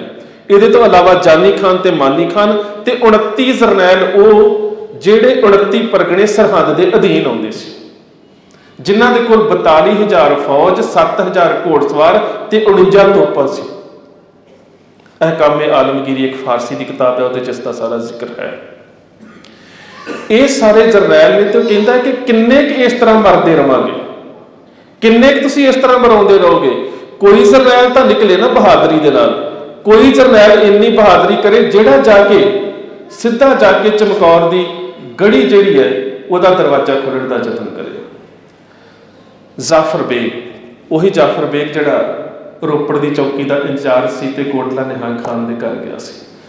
जाफर बेग कहता कि मैं मैनू फौज का दस्ता दिता जाए, मैं जाके दरवाजा खोलता। जाफर बेग अपना दस्ता लैके गया तो दरवाजे के उपर भयानक जंग हुई। इस जंग को लड़िया भाई मदन सिंह ते भाई काठा सिंह ने। भाई मदन सिंह ते काठा सिंह दी शहादतां भी हुई। चमकौर की जंग के पहले शहीद ने, इन्हां दी शहादतां हुई। उस तो बाद शेर सिंह ते नार सिंह दे कोलों जाफर बेग ते इसके सारे सिपाही मारे गए। तो हुण वेखो जाफर बेग बहादरी नाल लड़िया होवेगा, 2 सिख उहदे हत्थों शहीद हुए हैं। तो गुरु गोबिंद सिंह महाराज ने जफरनामा लिखदियां उस दे नाल कोई बेइंसाफी नहीं की। पातशाह कहते बसे हमला करदम ब मरदानगी, औरंगजेब तेरा एक जरनैल मरदा वांगू लड़िया। बसे हमला करदम ब मरदानगी, अजहम होशगी अजहम दीवानगी। पर वो इन्नी जोश के नाल लड़िया कि होश गवा बैठा, जिदे करके साडे सिखा हत्थों वो मारिया गया। ਇਹਦਾ मतलब कि बहुत सारे जिथे सिपाही मारे गए उन्होंने उत्थे 2 सिख शहीद हो गए। तो उन्होंने एक वड्डा जरनैल जिहड़ा सी रोपड़ का जिहड़ा फौजदार सी जाफर बेग मारिया गया। जाफर बेग जो मारिया गया तो छोटी गल नहीं सी फौज के वास्ते। दोबारा वजीर खान ने फिर खिंडी हुई फौज को इकट्ठा किया, कहता कि उन्ना चिर तक इस सारी गढ़ी को जित्या नहीं जा सकता जिन्ना चिर कोई जरनैल गढ़ी के अंदर जाके दरवाजा खोलने का यतन ना करे, क्योंकि दरवाजे में बाहरों लड़न का यतन करके वेख चुके सी। हुण सामने आया एक जरनैल, उस जरनैल ने कहा कि मैं इस गढ़ी का दरवाजा खोलने का यतन करूँगा, मैं उस गढ़ी के लागे जाऊँगा तो मैं जिहड़ी गढ़ी है उस गढ़ी की दीवार के विच फायरपोट जिसमें कहा जाता बरूदी कुप्पा वो ला के उस गढ़ी को उड़ावांगा। इस जरनैल का नाम सी गनी खान। वो वाला गनी खान नहीं, ये गनी खान औरंगजेब का मनसबदार सी। एक किसी तरह के नाल लड़दा लड़दा गढ़ी के नेड़े चला गया। तो तुसीं इतिहास च वेख्या होगा कि गनी खान गुरु गोबिंद सिंह महाराज के हत्थों मारिया जाता है। जो पातशाह उपरों गुरज सुटते हैं तो वह गनी खान के सिर के विच आके वज जाता है। गनी खान भी मारिया गया। हुण ये भी फौज के वास्ते एक बहुत वड्डा धक्का सी कि एक वड्डा जरनैल जिहड़ा सी वह मारिया गया। फिर कहा जाता है कि हुण तो कोई अगे आवे। फिर मलेर कोटले वाले शेर मुहम्मद खान का भतीजा ख्वाजा खिजर महमूद अली खान वो कहता है कि मैं जाना है, मैं जावांगा तो मैं पौड़ी ला के मेरे कुछ चुनिंदे सिपाही दे दो, मैं पौड़ी ला के चमकौर की गढ़ी के अंदर उतरा जाके दरवाजा खोल देवांगा, फौज अंदर बढ़ जाए तो गुरु समेत सारे सिखां नूं कतल कर दे। ये बिल्कुल गढ़ी के नेड़े आ गया। पौड़ी भी लगा दी गई। पौड़ी लगा के यदि बाकी फौज सिंघां दे नाल जंग कर रही है, ये पिछों की पौड़ी राही उपर चढ़ लगा। इनू कलगीधर पातशाह गुरु गोबिंद सिंह महाराज ने वेख्या। जदों गुरु साहब ने इनू वेख्या तो अपने कमान दे विच तीर नूं लैके जदों कंन तक खिंचिया ना तो इन्हें अपना सिर कंध दे उल्ले कर लिया। तो पातशाह पता की कहते हैं कि आ ख्वाजा मरदूद साया दीवार। ये जिन्ने मैं हवाले दे रहे ये गुरु साहब ने लिखे हुए जफरनामे दे कि आ ख्वाजा मरदूद साया दीवार ब मैदाना आमद ब मरदाना वार। औरंगजेब तेरा एक जरनैल जिहड़ा सौ खा के आया सी ना कसे हर के कौले कुरान बायदश या कुस्तनों बस्तनों बायदश कि मैं गुरु गोबिंद सिंह का सिर वढ़ के लेके आऊँगा। जदों वो मेरे सामने आया मैं उसनूं वेख्या, मैं अपने कमान दे विच तीर लैके कंन तक खिंचिया, तेरे जरनैल ने कंध दे उल्ले सिर कर लिया। दरेगा अफसोस। मैं गुरु साहब की सारी जिंदगी के एक बार उन्होंने जबान तो अफसोस शब्द पढ़िया। पुत्रां की शहादत, पिता की शहादत, माता की शहादत, जान तो प्यारे सिंघां की शहादत, आनंदपुर साहब गया, तख्त गया, ताज गया, राज गया, बाज गया, किते गुरु साहब की जिंदगी के अफसोस शब्द नहीं है। इत्थे कहते हैं दरेगा अफसोस। दरेगा अगर रूए उदीद में, औरंगजेब मैनू अफसोस है कि मेरा दुश्मन मेरे सामने है, जिहड़ा सौं खा के आया कि गुरु गोबिंद सिंह का सिर वढ़ना है, पर उन्हें अपना सिर कंध दे ओले कर लिया, वा मैदाना आबद मैं मरदानी, मर्दा वांगू मेरे सामने नहीं आया। तो गुरु गोबिंद सिंह की आत्मा इजाजत नहीं दे रही कि जिहड़ा दुश्मन मैदाने जंग च मर्दा वांगू ना लड़े उहदे ते वार गुरु गोबिंद सिंह करे। कहते दरेगा अगर हुए उदीद में बाजक तीर लाचार बख्शीद में, किते तेरा जरनैल मर्दा वांगू मेरे सामने आता तो गुरु गोबिंद सिंह उन्होंने भी एक तीर बख्श दिंदा। ये पिछे भज गया, ये दोबारा वापस नहीं आया। ये भजन तो बाद कुदरती बहुत वड्डी नमोशी पैदा हुई फौज के विच कि एक 7000 मनसबदार, वो भी शेर मुहम्मद मलेरकोटले वाले का भतीजा, जंग के विचों डरपोका वांगू भज के वापस आ गया। जो ये चाचे ने यह गल सुनी तो कहता मैं चाहना, चाचा सी नाहर खान। जो नाहर खान फौजा लैके अगे वधिया तो सामने वाले पासे तो आ रहा है, तो पातशाह कहते चू दीदम जदों मैं वेख्या बा नाहर, नाहर बा आमद बा जंग, कि हुण नाहर खान मैदाने जंग दे विच आ गया। चशीदे फारसी च खिंच के यके तीर, एक तीर मन बेदरंग, कहते मैं बिना किसी झिझक ते इक्को तीर अपने कमान चढ़ा के छड्डिया ते नाहर खान नूं जमीन ते सुट दिता। नाहर खान भी मारिया गया। हुण तुसीं ख्याल करो किन्ने वड्डे जरनैल जिन्हां दा जिक्र बकायदा इस्लामी तारीख दे विच आउंदा है, उन्हां दे इतिहास दे विच आउंदा है, उन्हां दे परिवार जिउंदे ने अज। उन्हां दे चाहे जाफर बेग है, चाहे ख्वाजा खिजर महमूद अली खान है, चाहे गनी खान है, तो चाहे नाहर खान है, किड्डे वड्डे जरनैल मारे गए। तो अंदरों हुण तक 2 सिंह शहीद होए सी जिन्हां दा मैं पहलां जिक्र कीता, मदन सिंह ते काठा सिंह। हुण जिहड़ी फौज है वो नेड़े नेड़े आउंदी जा रही है, तो सीधी जंग जिहड़ी वो होनी है। उस जंग दे विच पहले जिहड़े जथे जांदे ने वो भाई खजान सिंह की अगवाई दे विच जांदे ने, दूसरा जथा भाई मोहकम सिंह प्यारा की अगवाई दे विच जांदा है। ये सिंह जाते हैं, लड़ते हैं, शहादतां प्राप्त कर जाते हैं। उस तो बाद हुण सीधा आ जाने साहिब अजीत सिंह हुणां दे उपर। साहिबजादा अजीत सिंह गुरु पातशाह के सामने खड़े ने, मैदाने जंग दे जाण की बेनती है। नाम का अजीत हूँ जीता न जाऊँगा, जीता गया तो युद्ध से जीता न आऊँगा। पातशाह मेरा नाम तुसीं अजीत सिंह रखिया, मैदाने जंग दे विच मैनूं कोई नहीं जित सकता, तो जदों मैं जित्या जाना वो शहादत होनी है, उस तो बाद मैं जिउंदा तुहाडे सामने वापस नहीं आना। नाम का अजीत हूँ जीता ना जाऊँगा, जीता गया तो युद्ध से जीता ना आऊँगा। साहिबजादा अजीत सिंह दे नाल जिहड़े सिंह गए उन्हां च भाई देवा सिंह, भाई ईशर सिंह, भाई लाल सिंह, भाई ध्यान सिंह, भाई धन्ना सिंह, भाई चंदन सिंह। ये धन्ना सिंह ते चंदा सिंह वही जिहड़े गुरु गोबिंद सिंह महाराज के कवि भी सी बड़े मशहूर। ये भी दोवें इस जंग दे विच साहिबजादा अजीत सिंह दे नाल मैदाने जंग जूझण वास्ते जाते हैं। वैसे बहुत मशहूर कवि सी चंदन कवि और भाई धन्ना सिंह, कानपुर के रहने वाले सी भाई धन्ना सिंह। खैर साहिबजादा अजीत सिंह मैदाने जंग दे विच गए। मैदाने जंग दे विच जाके किस तरह के नाल जूझे होणगे कि दुश्मन जिहड़ा है ओहदा जिहड़ा कह सकते हो कि नज़रिया है वो मुसलमान कवि भी बयान करते हैं। कहते हैं कि कहे अदू, अदू कहा जाता फारसी दुश्मन नूं, अदू कहे जे बरक है तलवार नहीं है। साहिबजादा अजीत सिंह जिस तरह के नाल तलवारबाजी कर रहा सी ना, बरक आसमानी बिजली नूं कहा जाता है कि दुश्मन कह रहा सी कि जिस तरह तलवार ते तलवार वजदी ते अग दे चंगियाड़े निकलते सी ना, कहते सी कि यह आसमानी बिजली है, तलवार नहीं हैगी। इस काट का देखा कभी हथियार नहीं है। नौजवान मश्क जे जिनहार नहीं है, गोबिंद के फरजंद है वफादार नहीं है। जिस तरह ये लड़ रहा, जिस तरह तलवारबाजी कर रहा है, कोई खास ही व्यक्ति है। एक गल दुश्मन कह रहा सी। फिर उन्होंने घोड़े की तारीफ, वो कहते हैं कि चांद से सुम उहदे चंद्रमा वर्गे सुम, ताउस सी दुम मूर वर्गी उहदी पूछ, मार की सूरत सप वर्गा फरदीला, पर है नहीं पर फिरता है परदार की सूरत। बेशक उन्होंने खंभ नहीं लगे घोड़े को, पर वह मैदाने जंग इन्नी फुर्ती और इन्नी तेजी के नाल घूम रहा जिवें उड़ रहा हो। इशारे पर ही फिरता है प्रकार की सूरत, जिहड़ा डिवाइडर प्रकार होंदी है। कहते कि एक इशारे के नाल ही साहिब अजीत सिंह दे वो घोड़ा मैदाने जंग इस तरह उन्हों का साथ दे रहा है। साहिबजादा अजीत सिंह का पहला मुकाबला दलशेर खान के नाल होया।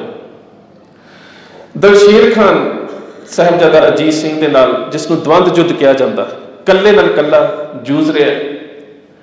ਸਾਹਿਬਜ਼ਾਦਾ ਅਜੀਤ ਸਿੰਘ ਦੇ ਕੋਲੋਂ ਤੀਰ ਖਤਮ ਹੋ ਚੁੱਕੇ ਨੇ, ਉਹ ਹੁਣ ਬਰਸ਼ੀ ਦੀ ਵਰਤੋਂ ਕਰ ਰਹੇ ਨੇ। ਵੇਖੋ, ਮੈਂ ਕੁਝ ਨੁਕਤਿਆਂ ਦੀਆਂ ਗੱਲਾਂ ਸਾਂਝੀਆਂ ਕਰਾਂ ਕਿਉਂਕਿ ਸਾਡੇ ਆਉਣ ਵਾਲੇ ਬੱਚਿਆਂ ਨੇ ਕਿਤੇ ਨਾ ਕਿਤੇ ਇਤਿਹਾਸ ਦੇ ਰੂਬਰੂ ਹੋਣਾ ਹੈ।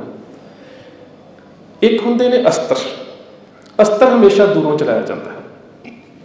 ਤੀਰ ਅਸਤਰ ਹੈ, ਬੰਦੂਕ ਦੀ ਗੋਲੀ ਬੇਸ਼ੱਕ ਅਗਨ ਸ਼ਸਤਰ ਹੈ, ਪਰ ਅਸਤਰ 'ਚ ਆ ਜਾਂਦੀ ਹੈ ਕਿ ਉਹ ਦੂਰ ਜਾ ਕੇ ਵੱਜਦੀ।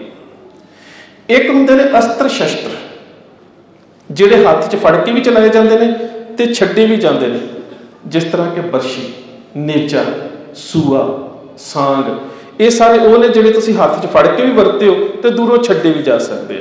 ਤੇ ਇੱਕ ਹੁੰਦੇ ਨੇ ਸ਼ਸਤਰ, ਜਿਵੇਂ ਖੰਡਾ ਤੇ ਕਿਰਪਾਨ, ਜਿਹੜੇ ਸਿਰਫ ਹੱਥ 'ਚ ਫੜ ਕੇ ਚਲਾਏ ਜਾ ਸਕਦੇ ਨੇ। ਔਰ ਯੁੱਧ ਪ੍ਰਕਿਰਿਆ ਦਾ ਪਹਿਲਾ ਭਾਗ ਹੁੰਦਾ ਪਹਿਲਾਂ ਅਸਤਰ ਦੀ ਵਰਤੋਂ ਕਰਨੀ, ਦੁਸ਼ਮਣ ਨੂੰ ਦੂਰ ਰੱਖਿਆ ਜਾਵੇ। ਫਿਰ ਉਸ ਤੋਂ ਬਾਅਦ ਜੇ ਦੁਸ਼ਮਣ ਨੇੜੇ ਆ ਜਾਵੇ ਫਿਰ ਅਸਤਰ ਤੇ ਸ਼ਸਤਰ, ਤੇ ਜਦੋਂ ਬਿਲਕੁਲ ਗੁੱਥਮ ਗੁੱਥਾ ਲੜਾਈ ਹੋਵੇ ਉਦੋਂ ਸ਼ਸਤਰ। ਇਹ ਤਿੰਨ ਹਿੱਸੇ ਹੁੰਦੇ ਨੇ ਜੰਗ ਦੇ। ਸੋ ਸਾਹਿਬਜ਼ਾਦਾ ਅਜੀਤ ਸਿੰਘ ਦੇ ਕੋਲੋਂ ਅਸਤਰ ਮੁੱਕ ਚੁੱਕੇ ਨੇ। ਹੁਣ ਉਹ ਲੜਾਈ ਕਰ ਰਹੇ ਨੇ ਨੇਜੇ ਦੇ ਨਾਲ, ਜਿਸ ਨੂੰ ਸਾਡੇ ਸਰੋਤਾਂ 'ਚ ਸਾਂਗ ਕਿਹਾ ਜਾਂਦਾ ਬ੍ਰਜ ਭਾਸ਼ਾ ਦੇ ਵਿੱਚ। ਨੇਜੇ ਦੇ ਨਾਲ ਜੰਗ ਹੋ ਰਹੀ ਹੈ। ਇਹ ਜਿਹੜਾ ਦਲਸ਼ੇਰ ਖਾਨ ਹੈ ਇਹ ਸਾਰਾ ਆਰਮਰ ਦੇ ਨਾਲ, ਸੰਜੋਗ ਦੇ ਨਾਲ ਢੱਕਿਆ ਹੋਇਆ ਹੈ ਔਰ ਇੰਨੀ ਬਹਾਦਰੀ ਦੇ ਨਾਲ ਇਹ ਵੀ ਲੜ ਰਿਹਾ ਅੱਗੋਂ ਕਿ ਸਾਹਿਬਜ਼ਾਦਾ ਅਜੀਤ ਸਿੰਘ ਨੂੰ ਕੋਈ ਜਗ੍ਹਾ ਨਹੀਂ ਲੱਭ ਰਹੀ ਕਿ ਇਹਦੇ ਵਾਰ ਕਿੱਥੇ ਕੀਤਾ ਜਾਵੇ। ਅਖੀਰ ਸਾਹਿਬਜ਼ਾਦਾ ਅਜੀਤ ਸਿੰਘ ਨੇ ਬਹੁਤ ਜ਼ਿਆਦਾ ਜ਼ੋਰ ਦਾ ਜ਼ਬਰਦਸਤ ਵਾਰ ਕੀਤਾ ਇਹਦੀ ਛਾਤੀ ਦੇ ਵਿੱਚ। ਸੰਜੋਗ ਨੂੰ ਪਾੜ ਕੇ ਬਰਸ਼ੀ ਛਾਤੀ ਦੇ ਵਿੱਚ ਤਾਂ ਖੁੱਭ ਗਈ, ਪਰ ਜਦੋਂ ਵਾਪਸ ਕੱਢਣ ਲੱਗੇ ਤਾਂ ਉਹਦਾ ਸਪੀਅਰ ਹੈਡ ਜਿਹੜਾ ਅਗਲਾ ਹਿੱਸਾ ਸੀ ਉਹ ਟੁੱਟ ਗਿਆ। ਇਸ ਦਾ ਜ਼ਿਕਰ ਕਵੀ ਸੈਨਾਪਤ ਨੇ ਕੀਤਾ, ਟੂਟ ਸਾਂਗ ਦੋਏ ਟੁੱਕ ਹੋਏ ਭੋਏ ਗਿਰੀ, ਕਿ ਜਿਹੜੀ ਸਾਂਗ ਸੀ ਉਹ ਦੋ ਹਿੱਸੇ ਹੋ ਕੇ ਜ਼ਮੀਨ ਤੇ ਸੁੱਟ ਦਿੱਤੀ ਗਈ। ਭਾਵ ਕਿ ਇਹ ਜਿਹੜਾ ਦੁਸ਼ਮਣ ਦਲਸ਼ੇਰ ਖਾਨ ਸੀ ਇਹ ਤੇ ਮਾਰਿਆ ਗਿਆ, ਪਰ ਸਾਹਿਬਜ਼ਾਦਾ ਅਜੀਤ ਸਿੰਘ ਜਿਹੜੇ ਸੀ ਉਹਨਾਂ ਦਾ ਬਰਸ਼ਾ ਜਿਹੜਾ ਸੀ ਉਹ ਟੁੱਟ ਗਿਆ। ਹੁਣ ਉਹਨਾਂ ਨੇ ਸ਼ਮਸ਼ੀਰ ਜਿਹੜੀ ਸੀ ਉਹ ਕੱਢ ਕੇ ਉਹਦੇ ਨਾਲ ਜੂਝਣਾ ਸ਼ੁਰੂ ਕੀਤਾ, ਜਿਸ ਤਲਵਾਰ ਦੀ ਸਿਫਤ ਮੈਂ ਪਹਿਲਾਂ ਤੁਹਾਨੂੰ ਦੱਸ ਚੁੱਕਾ ਕਿ ਮੁਸਲਮਾਨ ਇਤਿਹਾਸਕਾਰ ਕਿਸ ਤਰ੍ਹਾਂ ਬਿਆਨ ਕਰਦੇ ਨੇ। ਹੁਣ ਸਾਹਿਬਜ਼ਾਦਾ ਅਜੀਤ ਸਿੰਘ ਨੇ ਬਹੁਤ ਸਾਰੇ ਦੁਸ਼ਮਣ ਦੇ ਸਿਪਾਹੀ ਜਿਹੜੇ ਸੀ ਜ਼ਮੀਨ ਦੇ ਉੱਪਰ ਵਿਛਾ ਦਿੱਤੇ, ਤੇ ਹੁਣ ਇਹਨਾਂ ਦਾ ਜਿਹੜਾ ਜੰਗ ਅਗਲੀ ਹੋਈ ਹੈ ਉਹ ਹੋਈ ਅਨਵਰ ਖਾਨ ਦੇ ਨਾਲ। ਇਹ ਅਨਵਰ ਖਾਨ ਵੀ ਮਲੇਰਕੋਟਲੇ ਵਾਲਿਆਂ ਦੇ ਪਰਿਵਾਰ ਦੇ ਵਿੱਚੋਂ ਸੀ। ਅਨਵਰ ਖਾਨ ਦੇ ਨਾਲ ਲੜਦਿਆਂ ਲੜਦਿਆਂ ਸਾਹਿਬਜ਼ਾਦਾ ਅਜੀਤ ਸਿੰਘ ਦਾ ਘੋੜਾ ਜ਼ਖਮੀ ਹੋ ਕੇ ਜ਼ਮੀਨ ਤੇ ਡਿੱਗ ਪਿਆ। ਜਦੋਂ ਘੋੜਾ ਜ਼ਮੀਨ ਦੇ ਉੱਪਰ ਜ਼ਖਮੀ ਹੋ ਕੇ ਡਿੱਗ ਗਿਆ ਤੇ ਸਾਹਿਬਜ਼ਾਦਾ ਅਜੀਤ ਸਿੰਘ ਪੈਦਲ ਲੜ ਰਹੇ ਨੇ, ਜ਼ਮੀਨ ਦੇ ਉੱਪਰ ਲੜ ਰਹੇ ਨੇ, ਤੇ ਉਸ ਵੇਲੇ ਦੁਸ਼ਮਣ ਦੇ ਵੱਲੋਂ ਇਹਨਾਂ ਦੇ ਉੱਪਰ ਬਹੁਤ ਜ਼ਿਆਦਾ ਦੂਰੋਂ ਤੀਰਾਂ ਦੀ ਵਰਖੋਂ ਕੀਤੀ ਜਾ ਰਹੀ। ਬਹੁਤ ਸਾਰੇ ਤੀਰ ਲੱਗ ਵੀ ਚੁੱਕੇ ਨੇ ਔਰ ਫੱਟ ਵੀ ਬਹੁਤ ਲੱਗ ਚੁੱਕੇ ਨੇ, ਪਰ ਇੰਨੇ ਜ਼ਖਮੀ ਹੋਣ ਦੇ ਬਾਵਜੂਦ ਜਦੋਂ ਸਾਹਿਬਜ਼ਾਦਾ ਅਜੀਤ ਸਿੰਘ ਅਨਵਰ ਖਾਨ ਤੇ ਵਾਰ ਕਰਦੇ ਨੇ ਤੇ ਅਨਵਰ ਖਾਨ ਸਾਰਾ ਚੀਰਿਆ ਜਾਂਦਾ, ਡਿੱਗ ਪੈਂਦਾ, ਤੇ ਕਲਗੀਧਰ ਪਾਤਸ਼ਾਹ ਗੁਰੂ ਗੋਬਿੰਦ ਸਿੰਘ ਮਹਾਰਾਜ ਉੱਪਰੋਂ ਵੇਖ ਰਹੇ ਨੇ ਤੇ ਪਾਤਸ਼ਾਹ ਪਤਾ ਕੀ ਕਹਿੰਦੇ ਨੇ, ਸ਼ਾਬਾਸ਼ ਪਿਸਰ ਸ਼ਾਬਾਸ਼ ਖੂਬ ਲੜੇ ਹੋ, ਕਿਉਂ ਨਾ ਹੋ ਗੋਬਿੰਦ ਕੇ ਫਰਜ਼ੰਦ ਬੜੇ ਹੋ। ਅਜੀਤ ਸਿੰਘ ਬਹੁਤ ਸੋਹਣਾ ਲੜਿਆ। ਤੇ ਜਦੋਂ ਅਜੀਤ ਸਿੰਘ ਨੇ ਵੇਖਿਆ ਕਿ ਪਿਤਾ ਗੁਰੂ ਤਾਰੀਫ ਕਰ ਰਹੇ ਨੇ, ਬੜੇ ਜ਼ਖਮੀ ਨੇ, ਲਹੂ ਲੁਹਾਨ ਹੋਏ ਨੇ, ਕਹਿੰਦੇ ਸਾਹਿਬਜ਼ਾਦੇ ਨੇ ਤਲਵਾਰ ਸੇ ਤਸਲੀਮ ਬਜ਼ਾਈ, ਤਲਵਾਰ ਦੇ ਨਾਲ ਹੀ ਸਿਜਦਾ ਕੀਤਾ, ਗਰਦਨ ਪਏ ਅਦਬ ਦੇ ਨਾਲ, ਸਤਿਕਾਰ ਦੇ ਨਾਲ, ਗਰਦਨ ਪਏ ਅਦਾਬ ਸਤਿਗੁਰ ਕੋ ਝੁਕਾਈ, ਬਰਸ਼ੀ किसी कमबख्त ने पीछे से लगाई। ਜ਼ਖਮੀ ਨੇ, ਪਿਤਾ ਨੂੰ ਸਿਜਦਾ ਕਰ ਰਹੇ ਨੇ ਤੇ ਇੱਕ ਦੁਸ਼ਮਣ ਨੇ ਪਿੱਛੋਂ ਆ ਕੇ ਬਰਸ਼ੀ ਮਾਰ ਦਿੱਤੀ। ਬਰਸ਼ੀ किसी कमबख्त ने पीछे से लगाई। ਤੇ ਉਸ ਤੋਂ ਬਾਅਦ ਸਾਹਿਬਜ਼ਾਦਾ ਅਜੀਤ ਸਿੰਘ ਜ਼ਮੀਨ ਦੇ ਉੱਪਰ ਡਿੱਗ ਪੈਂਦੇ ਨੇ। ਇਹ ਬਰਸ਼ੀ ਮਾਰਨ ਵਾਲਾ ਕੌਣ ਸੀ? ਹੁਣ ਮੈਂ ਤੁਹਾਨੂੰ ਦੱਸਾਂ ਕਿ ਗਲਤੀਆਂ ਕਿਵੇਂ ਹੋ ਜਾਂਦੀਆਂ ਨੇ ਇਤਿਹਾਸ ਦੇ ਵਿੱਚ। ਇਹ ਬਰਸ਼ੀ ਮਾਰਨ ਵਾਲਾ ਸੀ ਸੈਯਦ ਜਲਾਲੂਦੀਨ ਦਾ ਪੁੱਤਰ। ਮੈਂ ਪਿੱਛੇ ਜੇ ਲੈਕਚਰ ਕਰਦਿਆਂ ਇਹ ਗੱਲ ਕਹਿ ਦਿੱਤੀ ਕਿ ਜਿਹੜੇ ਸੈਯਦ ਜਲਾਲੂਦੀਨ ਉੱਚ ਸ਼ਰੀਫ ਵਾਲੇ ਸੀ ਉਹਨਾਂ ਦਾ ਪੁੱਤਰ ਇਹਦੇ ਹੱਥੋਂ ਸਾਹਿਬਜ਼ਾਦਾ ਅਜੀਤ ਸਿੰਘ ਸ਼ਹੀਦ ਹੋਇਆ। ਪਰ ਜਦੋਂ ਮੈਂ ਹੁਣ ਉਹਨਾਂ ਦਾ ਸਾਰਾ ਇਤਿਹਾਸ ਮੈਨੂੰ ਪਾਕਿਸਤਾਨ ਤੋਂ ਕਬੀਰ ਨੇ ਭੇਜਿਆ ਤਾਂ ਉਹਨਾਂ ਦਾ ਜਿਹੜਾ ਪੋਤਰਾ ਸੀ ਉਹ ਤਾਂ 1500 ਕੁਛ ਦੇ ਵਿੱਚ ਹੀ ਦੁਨੀਆ ਤੋਂ ਜਾ ਚੁੱਕਾ ਹੈ। ਹੁਣ ਇਹ ਜਿਹੜਾ ਸੈਯਦ ਜਲਾਲੂਦੀਨ ਸੀ ਜਿਸ ਦੇ ਪੋਤਰੇ ਨੇ ਸਾਹਿਬਜ਼ਾਦਾ ਅਜੀਤ ਸਿੰਘ ਉਹਨਾਂ ਦੀ ਪਿੱਠ ਦੇ ਵਿੱਚ ਆ ਕੇ ਬਰਸ਼ੀ ਮਾਰੀ ਹੈ, ਇਹ ਹੈ ਜਲਾਦ ਜਲਾਲੂਦੀਨ ਦਾ ਪੁੱਤਰ ਸੈਯਦ ਜਲਾਲੂਦੀਨ, ਜਿਸ ਨੇ ਗੁਰੂ ਤੇਗ ਬਹਾਦਰ ਸਾਹਿਬ ਦਾ ਸੀਸ ਧੜ ਤੋਂ ਜੁਦਾ ਕੀਤਾ ਸੀ। ਇਹ ਉਸ ਦਾ ਪੁੱਤਰ ਹੈ। ਸੋ ਸੈਯਦ ਜਲਾਲੂਦੀਨ ਜਿਹੜਾ ਸਮਾਣੇ ਦਾ ਰਹਿਣ ਵਾਲਾ ਜਲਾਦ ਸੀ, ਉਹਦੇ ਪੋਤਰਾ ਵੀ ਮੈਦਾਨੇ ਜੰਗ ਦੇ ਵਿੱਚ ਆਇਆ ਹੋਇਆ ਸੀ। ਉਸ ਨੇ ਸਾਹਿਬਜ਼ਾਦਾ ਅਜੀਤ ਸਿੰਘ ਦੇ ਉੱਪਰ ਵਾਰ ਕੀਤਾ ਤੇ ਸਾਹਿਬਜ਼ਾਦਾ ਅਜੀਤ ਸਿੰਘ ਜਿਹੜੇ ਨੇ ਉਹ ਮੈਦਾਨੇ ਜੰਗ ਦੇ ਵਿੱਚ ਸ਼ਹੀਦ ਹੋ ਕੇ ਡਿੱਗ ਪਏ। ਉਸ ਵੇਲੇ ਕਲਗੀਧਰ ਪਾਤਸ਼ਾਹ ਗੁਰੂ ਗੋਬਿੰਦ ਸਿੰਘ ਮਹਾਰਾਜ ਦੇ ਜਿਹੜੇ ਸ਼ਬਦ ਨੇ, ਜਿਹੜੇ ਮੈਂ ਪਹਿਲਾਂ ਵੀ ਕਹੇ, ਸ਼ਾਬਾਸ਼ ਪਿਸਰ ਸ਼ਾਬਾਸ਼ ਖੂਬ ਲੜੇ ਹੋ, ਕਿਉਂ ਨਾ ਹੋ ਗੋਬਿੰਦ ਕੇ ਫਰਜ਼ੰਦ ਬੜੇ ਹੋ। ਹੁਣ ਜਦੋਂ ਸਾਹਿਬਜ਼ਾਦਾ ਅਜੀਤ ਸਿੰਘ ਸ਼ਹੀਦ ਹੁੰਦੇ ਨੇ ਤੇ ਸਾਹਿਬਜ਼ਾਦਾ ਜੁਝਾਰ ਸਿੰਘ ਦੇ ਨਾਲ ਜਾਣ ਤੋਂ ਪਹਿਲਾਂ ਮੈਂ ਇੱਕ ਗੱਲ ਸਾਂਝੀ ਕਰਾਂ ਕਿ ਜੁਝਾਰ ਸਿੰਘ ਕਲਗੀਧਰ ਪਾਤਸ਼ਾਹ ਗੁਰੂ ਗੋਬਿੰਦ ਸਿੰਘ ਮਹਾਰਾਜ ਦੇ ਆ ਕੇ ਜਦੋਂ ਸਾਹਮਣੇ ਖੜੇ ਹੋ ਜਾਂਦੇ ਨੇ ਨਾ ਕਿ ਮੈਂ ਮੈਦਾਨੇ ਜੰਗ ਦੇ ਵਿੱਚ ਜਾਣਾ, ਤੇ ਉਸ ਕਵੀ ਨੇ ਸ਼ਬਦ ਬੜੇ ਪਿਆਰੇ ਕਹੇ ਨੇ, ਭਾਈ ਸੇ ਵਿਛੜ ਕਰ ਹਮੇ ਜੀਣਾ ਨਹੀਂ ਆਤਾ, ਖਾਣਾ ਨਹੀਂ ਸੋਨਾ ਨਹੀਂ ਪੀਣਾ ਨਹੀਂ ਆਤਾ। ਤੇ ਪਾਤਸ਼ਾਹ ਪਤਾ ਮੁਸਕਰਾ ਕੇ ਕੀ ਕਹਿੰਦੇ ਨੇ, ਕਹਿੰਦੇ ਕੁਰਬਾਨ ਪਿਦਰ ਕੋ ਕੋਈ ਇਨਕਾਰ ਨਹੀਂ ਹੈ। ਕਹਿੰਦੇ ਜੁਝਾਰ ਸਿੰਘ ਮੈਨੂੰ ਪਤਾ ਸੀ ਜਾਣਾ ਤੇ ਪਵੇਗਾ ਜੰਗ ਦੇ ਵਿੱਚ, ਸ਼ਹਾਦਤ ਵੀ ਦੇਣੀ ਪਵੇਗੀ, ਪਰ ਕਹਿੰਦੇ ਤੇਰੇ ਬਾਪ ਨੂੰ ਇਸ ਗੱਲ ਦੀ ਬੜੀ ਖੁਸ਼ੀ ਹੈ ਕਿ ਮੈਨੂੰ ਕਹਿਣਾ ਨਹੀਂ ਪਿਆ ਕਿ ਜੁਝਾਰ ਸਿੰਘ ਤੇਰੀ ਵਾਰੀ ਹੈ, ਤੂੰ ਆਪ ਹੀ ਚੱਲ ਕੇ ਆ ਗਿਆ। ਕੁਰਬਾਨ ਪਿਦਰ ਕੋ ਕੋਈ ਇਨਕਾਰ ਨਹੀਂ ਹੈ, ਪਰ ਕਹਿੰਦੇ ਸਿਨ ਖੇਲ ਕਾ ਹੈ ਰਨ ਕਾ ਸਜ਼ਾਵਾਰ ਨਹੀਂ ਹੈ। ਸਿਨ ਕਿਹਾ ਜਾਂਦਾ ਉਮਰ ਨੂੰ। ਜੁਝਾਰ ਸਿੰਘ ਅਜੀਤ ਸਿੰਘ ਨੇ ਤਾਂ 3 ਜੰਗਾਂ ਲੜੀਆਂ ਸੀ, ਬਜਰੂੜ ਦੀ, ਬੱਸੀ ਦੀ ਤੇ ਸਰਸਾ ਦੇ ਕੰਢੇ ਦੀ, ਪਰ ਤੂੰ ਤਾਂ ਜੇ ਮੈਦਾਨੇ ਜੰਗ ਦੇ ਵਿੱਚ ਗਿਆ ਹੀ ਨਹੀਂ, ਤੂੰ ਇਸ ਜੰਗ ਨੂੰ ਲੜ ਲਵੇਂਗਾ। ਚਲਾਨੀ ਆਤੀ ਅਭੀ ਤੁਮੇ ਤਲਵਾਰ ਨਹੀਂ ਹੈ, ਜੇ ਗੁਲਸਾ ਬਦਨ ਕਾਬਲੇ ਸੁਫਾਰ ਨਹੀਂ ਹੈ। ਸੁਫਾਰ ਕਿਹਾ ਜਾਂਦਾ ਤੀਰਾਂ ਦੀਆਂ ਨੋਕਾਂ ਨੂੰ, ਸਪੀਅਰ ਹੈਡਸ, ਐਰੋ ਹੈਡਸ। ਕਹਿੰਦੇ ਕਿ ਤੇਰਾ ਇਹ ਜਿਹੜਾ ਫੁੱਲਾਂ ਵਰਗਾ ਜਿਸਮ ਹੈ, ਜਿਹੜਾ ਫੁੱਲਾਂ ਵਰਗਾ ਬਦਨ ਹੈ, ਇਹ ਕਿੰਨੇ ਕੁ ਤੀਰਾਂ ਨੂੰ ਬਰਦਾਸ਼ਤ ਕਰ ਸਕੇਗਾ। ਪਰ ਹੁਣ ਮੈਂ ਤੈਨੂੰ ਇੱਕ ਗੱਲ ਕਹਿਣਾ, ਜਬ ਤੀਰ ਕਲੇਜੇ ਮੇ ਲਗੇ ਤੋ ਸੀ ਨਹੀਂ ਕਰਨਾ। ਜੁਝਾਰ ਸਿੰਘ, ਜਦੋਂ ਦੁਸ਼ਮਣ ਦਾ ਤੀਰ ਤੇਰੀ ਛਾਤੀ 'ਚ ਆ ਕੇ ਲੱਗੇਗਾ ਨਾ, तेरी जुबान पे सी नहीं होना चाहिए। जब तीर कलेजे में लगे तो सी नहीं करना, उफ मुंह से मेरी जान कभी भी ना उचरना। वेखी किते तेरी जुबान के उपरों किते हाए शब्द ना आ जाए जो तेरी गलघंडी के उपर दुश्मन की आके तलवार वजेगी। फिर कहते ने देते हैं हम खंजर इसे शमशीर समझना, नेजे की जगह दादा का तुम तीर समझना। ਹੁਣ ਫਿਰ ਇੱਥੇ ਇੱਕ ਨੁਕਤੇ ਨੂੰ ਹੋਰ ਸਮਝੀਏ।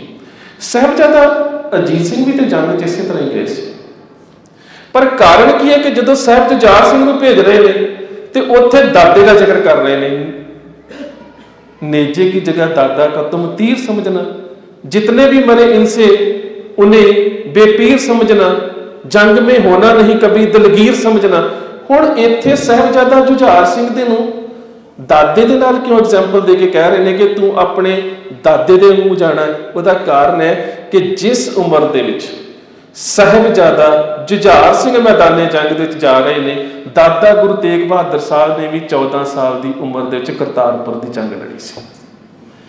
जिस उम्र दे विच दादा मैदाने जंग दे विच गया सी, उस उम्र दे विच पुत्रा मैदाने जंग दे विच जा रहे। इस करके गुरु साहब कहते हैं देते हैं हम खंजर इसे शमशीर समझना, नेजे की जगह दादा का तुम तीर समझना। फिर कहते हैं लो आओ बेटा आओ तुम्हें खूब सजा दे, छोटी सी तेग छोटी सी कलगी सजा दे। लो जाओ बेटा युद्ध में जो जौहर दिखाना, दुश्मन हो खौफ दंग रह जाए जमाना। अगे फिर ख्वाहिश बड़ी वखरी कहते मेरी एक ख्वाहिश एक इच्छा, ख्वाहिश है तुम्हें तेग चलाते हुए देखें, हम आंख से बर्शी तुम्हें खाते हुए देखें। जुझार सिंह मैं अपनी अखां दे सामने तेनू शहीद हुंदा वेखना चाहुंदा कि तेरी छाती दे विच बर्शी लगी है, मैदाने जंग च जूझ के शहीद होया। तो जो वो ये गल करता है ना, फिर ये तो अगे मुसलमान कवि है, फिर एक बहुत सारी एक लड़ी पेश कर दिंदा साडे सामने, कहता दुनिया के लोगों हुण गुरु का एक पुत मैदाने जंग च शहीद हो चुका है, गुरु का दूसरा पुत्र मैदाने जंग च जा रहा है शहीद होने के वास्ते। तो कहता मैं तुहाडे सामने एक सवाल करना चाहुंदा कि जेकर दुनिया के इतिहास के विच गुरु गोबिंद सिंह ना हुंदे ते, जे दुनिया के इतिहास के विच गुरु गोबिंद सिंह ना हुंदे ते वो फिर इतिहास नूं फरोलदा है, फिर साडे सामने बड़ा कुछ लिया के रख दिंदा। कहता दुनिया की तारीख नूं वेखो, यकूब को यूसुफ के बिछड़ने ने रुलाया। हज़रत नूह के खानदान दे विचों प्रॉफिट नूह दे विचों 8वीं पीढ़ी दे विच होए ने यकूब का बेटा सी यूसुफ, उहदे नाम के उपर मुकद्दस कुरान शरीफ दे विच एक सूरत भी है, सूरह यूसुफ। पिता ते पुत्र का विछोड़ा पै गया, ਤੇ ਜਦੋਂ 18 ਸਾਲ ਬਾਅਦ ਪੁੱਤਰ ਪਿਤਾ ਨੂੰ ਮਿਲਿਆ ਤੇ ਪੁੱਤਰ ਦੇ ਵਿਜੋਗ ਦੇ ਵਿੱਚ ਵਿਛੋੜੇ ਉੱਤੇ ਰੋ ਰੋ ਕੇ ਪਿਤਾ ਅੰਨਾ ਹੋ ਚੁੱਕਿਆ ਸੀ। ਕਿ ਇਸ ਤਰ੍ਹਾਂ ਦਾ ਹੈ ਪੁੱਤਰਾਂ ਦਾ ਵਿਛੋੜਾ ਕਿ 18 ਸਾਲ ਬਾਅਦ ਪੁੱਤਰ ਮਿਲਿਆ ਤੇ ਪਿਤਾ ਵੇਖਣ ਦੇ ਕਾਬਿਲ नहीं है। ਯਕੂਬ को यूसुफ के बिछड़ने ने रुलाया। फिर अगली गल कहता डंडक में फिरे राम तो सीता थी बगल में, उस फखरे जहां हिंद की माता थी बगल में, लक्ष्मण सा बिरादर पाए तस्कीने जिगरता, सच है गुरु गोबिंद का रुतबा ही दिगरता। कहते भगवान राम बनवास में जा रहे हैं। दशरथ पिता नूं पता है, राजा दशरथ नूं कि 14 साल बाद वापस आ जाना है, पत्नी नाल है, आग्याकार भरा नाल है। इहदे बावजूद भी पिता पुत्र का विछोड़ा बर्दाश्त नहीं कर सकिया, सदमे दे नाल दशरथ की मौत हो जाती है। फिर अगली गल कहते ने, कहते कटवा दिए शिश शाम ने गीता को सुनाकर। कहते जिस वेले अभिमन्यु की मौत होंदी है, अर्जन हथियार सुट के रोंदा, या भगवान मैदाने जंग च पुत की लाश पई है, मैं लड़ नहीं सकता। पर कहते कटवा दिए शिश शाम ने गीता को सुनाकर। भगवान कृष्ण उत्थे गीता का उपदेश दिंदे ने कि अर्जन तेनों हथियार चुकने पैणगे, तेनों लड़ना पवेगा। पर कहते कि दूजे नूं लड़ाउण दे वास्ते हथियार चुकाउणे तां बहुत सौखे ने, क्योंकि उस जंग दे विच अपना पुत्तर तां लड़ नहीं रहा। कहते मैं कहना चमकौर दी गढ़ी नूं वेखो, कटवा दिए शिश शाम ने गीता को सुनाकर, रूह फूक दी गोबिंद ने औलाद कटाकर, यकूब को यूसुफ के बिछड़ने ने रुलाया, कटवा के पिसर चार एक आंसू ना गिराया। कहता दुनिया के लोगों मैं तुहाडे कोल इस गल का जवाब लेना चाहता सी कि जेकर दुनिया के इतिहास के विच गुरु गोबिंद सिंह महाराज ना होंदे तां दुनिया के विच किसी भी धार्मिक जगत के विच एक भी उदाहरण, एक भी एग्जाम्पल ऐसी नहीं हैगी कि दुनिया का कोई रैबर अपनी कौम की झोली च अपने पुत्रां दे सिर पा देवे ते उहदी अखां दे हंझू ना होवे। कटवा के पिसर चार एक आंसू ना गिराया, रुतबा गुरु गोबिंद ने ऋषियों का बढ़ाया। इस तो बड़ा रुतबा कोई नहीं जिहड़ा गुरु साहब ने संसार दे विच पैदा किया। साहिबजादा जुझार सिंह मैदाने जंग दे विच जांदे ने।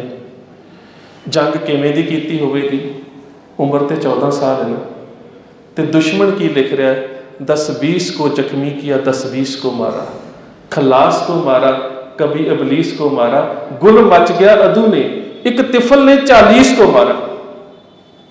कहता दुश्मन दे शोर मच गया, खलबली मच गई कि एक छोटे जे 14 साल के पिसर ने बच्चा, एक 14 साल का दुश्मन कह रहा, असी बच्चा नहीं कह सकते, बाबे कहांगे, ये दुश्मन की शब्दावली है।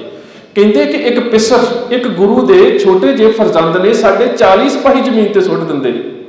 तो इन्होंने 40 सिपाहियों के खाजा खिजर महमूद अली खान भी सी, जिहड़ा गुरु गोबिंद सिंह महाराज के तीर तो जान बचा के भज गया सी, साहिबजादे दे हत्थों मारिया गया। तो साहिबजादा जुझार सिंह दे नाल मैदाने जंग दे विच जूझण वाले पता कौन कौन जिहड़े सिंह गए सी? भाई अजब सिंह, भाई मनी सिंह का बेटा, भाई अनक सिंह, भाई मनी सिंह का बेटा, भाई अजैब सिंह, भाई मनी सिंह का बेटा, भाई मुकंद सिंह, भाई मती दास का बेटा, किरपा सिंह, किरपा राम दत्त, जिहड़े कश्मीरी पंडितां नूं लैके गुरु तेग बहादुर साहब दे कोल आए सी, ते किरपा राम का भरा किरपा सिंह जिहड़े बन चुके हैं, उन्हों का भरा सनमुख सिंह। ये 6 सिख जिहड़े ने साहिबजादा जुझार सिंह दे नाल मैदाने जंग दे विच जांदे ने। साहिबजादा जुझार सिंह मैदाने जंग दे विच जूझ रहे हैं, दुश्मन के कई सिपाही जमीन के उपर लटा दिते, जमीन के उपर सुट दिते। उस तो बाद इतने में खदंग आके लगा हाय जिगर में। खदंग किया जाता वड्डे तीर नूं, एक तीर आके छाती च लगा, था तीर कलेजे में जा कांटा गुलेतर ने। जिस तरह एक फुल दे विचों कंडा लंघ जाता है, इस तरह छाती दे विचों तीर आर पार हो गया ते उरा के गिरा लखते जिगर पर। जिथे साहिबजादा अजीत सिंह शहीद होए पे सी, कुदरतन उस जगह के उपर जुझार सिंह भी जख्मी होके उस जगह के उपर लहू लहान डिग पे ते उरा के गिरा ते उरा के पाउंदा चक्कर खा के, जो छाती च तीर वजा, घोड़े ते सवार सी, चक्कर खा के ते उरा के गिरा लखते जिगर जिगर का टुकड़ा, लखते जिगर पर, जिथे एक जिगर का होर टुकड़ा पिया हुआ सी अजीत सिंह, ते उरा के गिरा लखते जिगर पर। उस वक्त क्या बताऊं मैं क्या गुजरी है पिदर पर।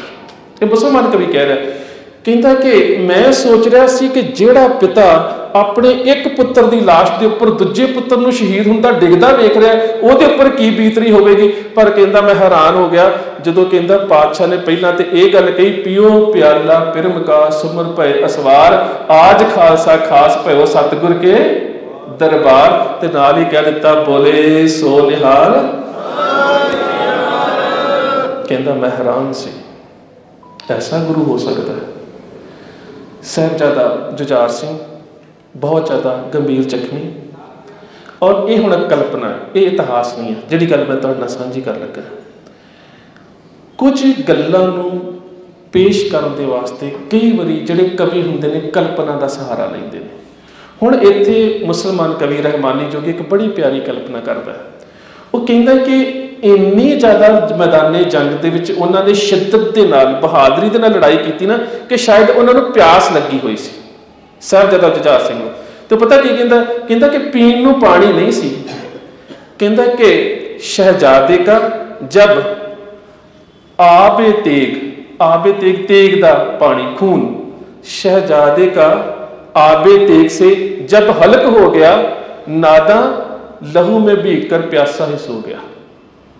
साहिबजादा अजीत सिंह जिथे शहीद होए पे ने, उत्थे साहिबजादा जुझार सिंह पूरे खून दे विच लथपथ होए पे ने। और अखीर ते एक वार्तालाप जिहड़ी कल्पना च बयान करदा है, सरभाई का गोद में लेके वो बोले, अपने भरा दा सिर अपनी गोद च लिया, सरभाई का गोद में लेके वो बोले, इस खाबे गिरा से जरा होशियार तो बोले। अजीत सिंह एक बारी अखा पुट के मेरे वाल वेखते सही, भाई तुम्हें कर गंजे शहीदा की जमीन है तो हमने भी मरने की ठानी चाहिए। अजीत सिंह सिर्फ अपने भरा वाल एक बारी अखा खोल के वेख ला कि जुझार सिंह भी तेरे पिछे आ गया, जे तू शहीद होया तो जुझार सिंह भी तेरे पिछे शहादत प्राप्त कर लिया। जुझार सिंह भी शहादत प्राप्त कर गए। 5 ਸਿੰਘਾਂ ਦੇ ਹੁਕਮ ਦੇ ਉੱਪਰ ਕਲਗੀਧਰ ਪਾਤਸ਼ਾਹ ਗੁਰੂ ਗੋਬਿੰਦ ਸਿੰਘ ਮਹਾਰਾਜ ਚਮਕੌਰ ਦੀ ਗੜੀ ਛੱਡਦੇ ਨੇ, ਜਿਹਦੇ ਬਾਰੇ ਸਫਰੀ ਸਾਹਿਬ ਨੇ ਬਹੁਤ ਪਿਆਰੀ ਗੱਲ ਲਿਖੀ ਹੈ, ਰਾਹੀ ਕੋਈ ਪ੍ਰੀਤ ਦੀਆਂ ਮੰਜ਼ਲਾਂ ਦਾ ਮੰਜ਼ਿਲ ਇੰਦ ਮੁਕਾਮ ਦਾ ਵੇਖਿਆ ਨਾ, ਕਦਮ ਕਦਮ ਤੇ ਰਾਜ ਨੂੰ ਮਾਰ ਠੋਕਰ, ਹੀਰੇ ਲਾਲ ਲੁਟਾਉਂਦਾ ਵੇਖਿਆ ਨਾ, ਪਿਤਾ ਕੋਈ ਵੀ ਪੁੱਤ ਦੀ ਮੌਤ ਉੱਪਰ ਗੀਤ ਖੁਸ਼ੀ ਦੇ ਗਾਉਂਦਾ ਵੇਖਿਆ ਨਾ। ਕਲਗੀਧਰ ਪਾਤਸ਼ਾਹ ਗੁਰੂ ਗੋਬਿੰਦ ਸਿੰਘ ਮਹਾਰਾਜ ਚਮਕੌਰ ਦੀ ਗੜੀ ਨੂੰ ਛੱਡਦੇ ਨੇ। इस तो बाद जोड़ा सफ़र है वो रात को साझा करने का यतन करांगे। वक्त मैं तुहाडा बहुत ज़्यादा लै गया जी, इतिहासकारी होंदी इधर तो इन्नियां कि मैं खिमत जा चुके जी, इन्नियां बेनतियां प्रवान फतेह की सांस सत्कार सहित आखना जी। वाहिगुरू जी का खालसा वाहिगुरू जी की फतेह।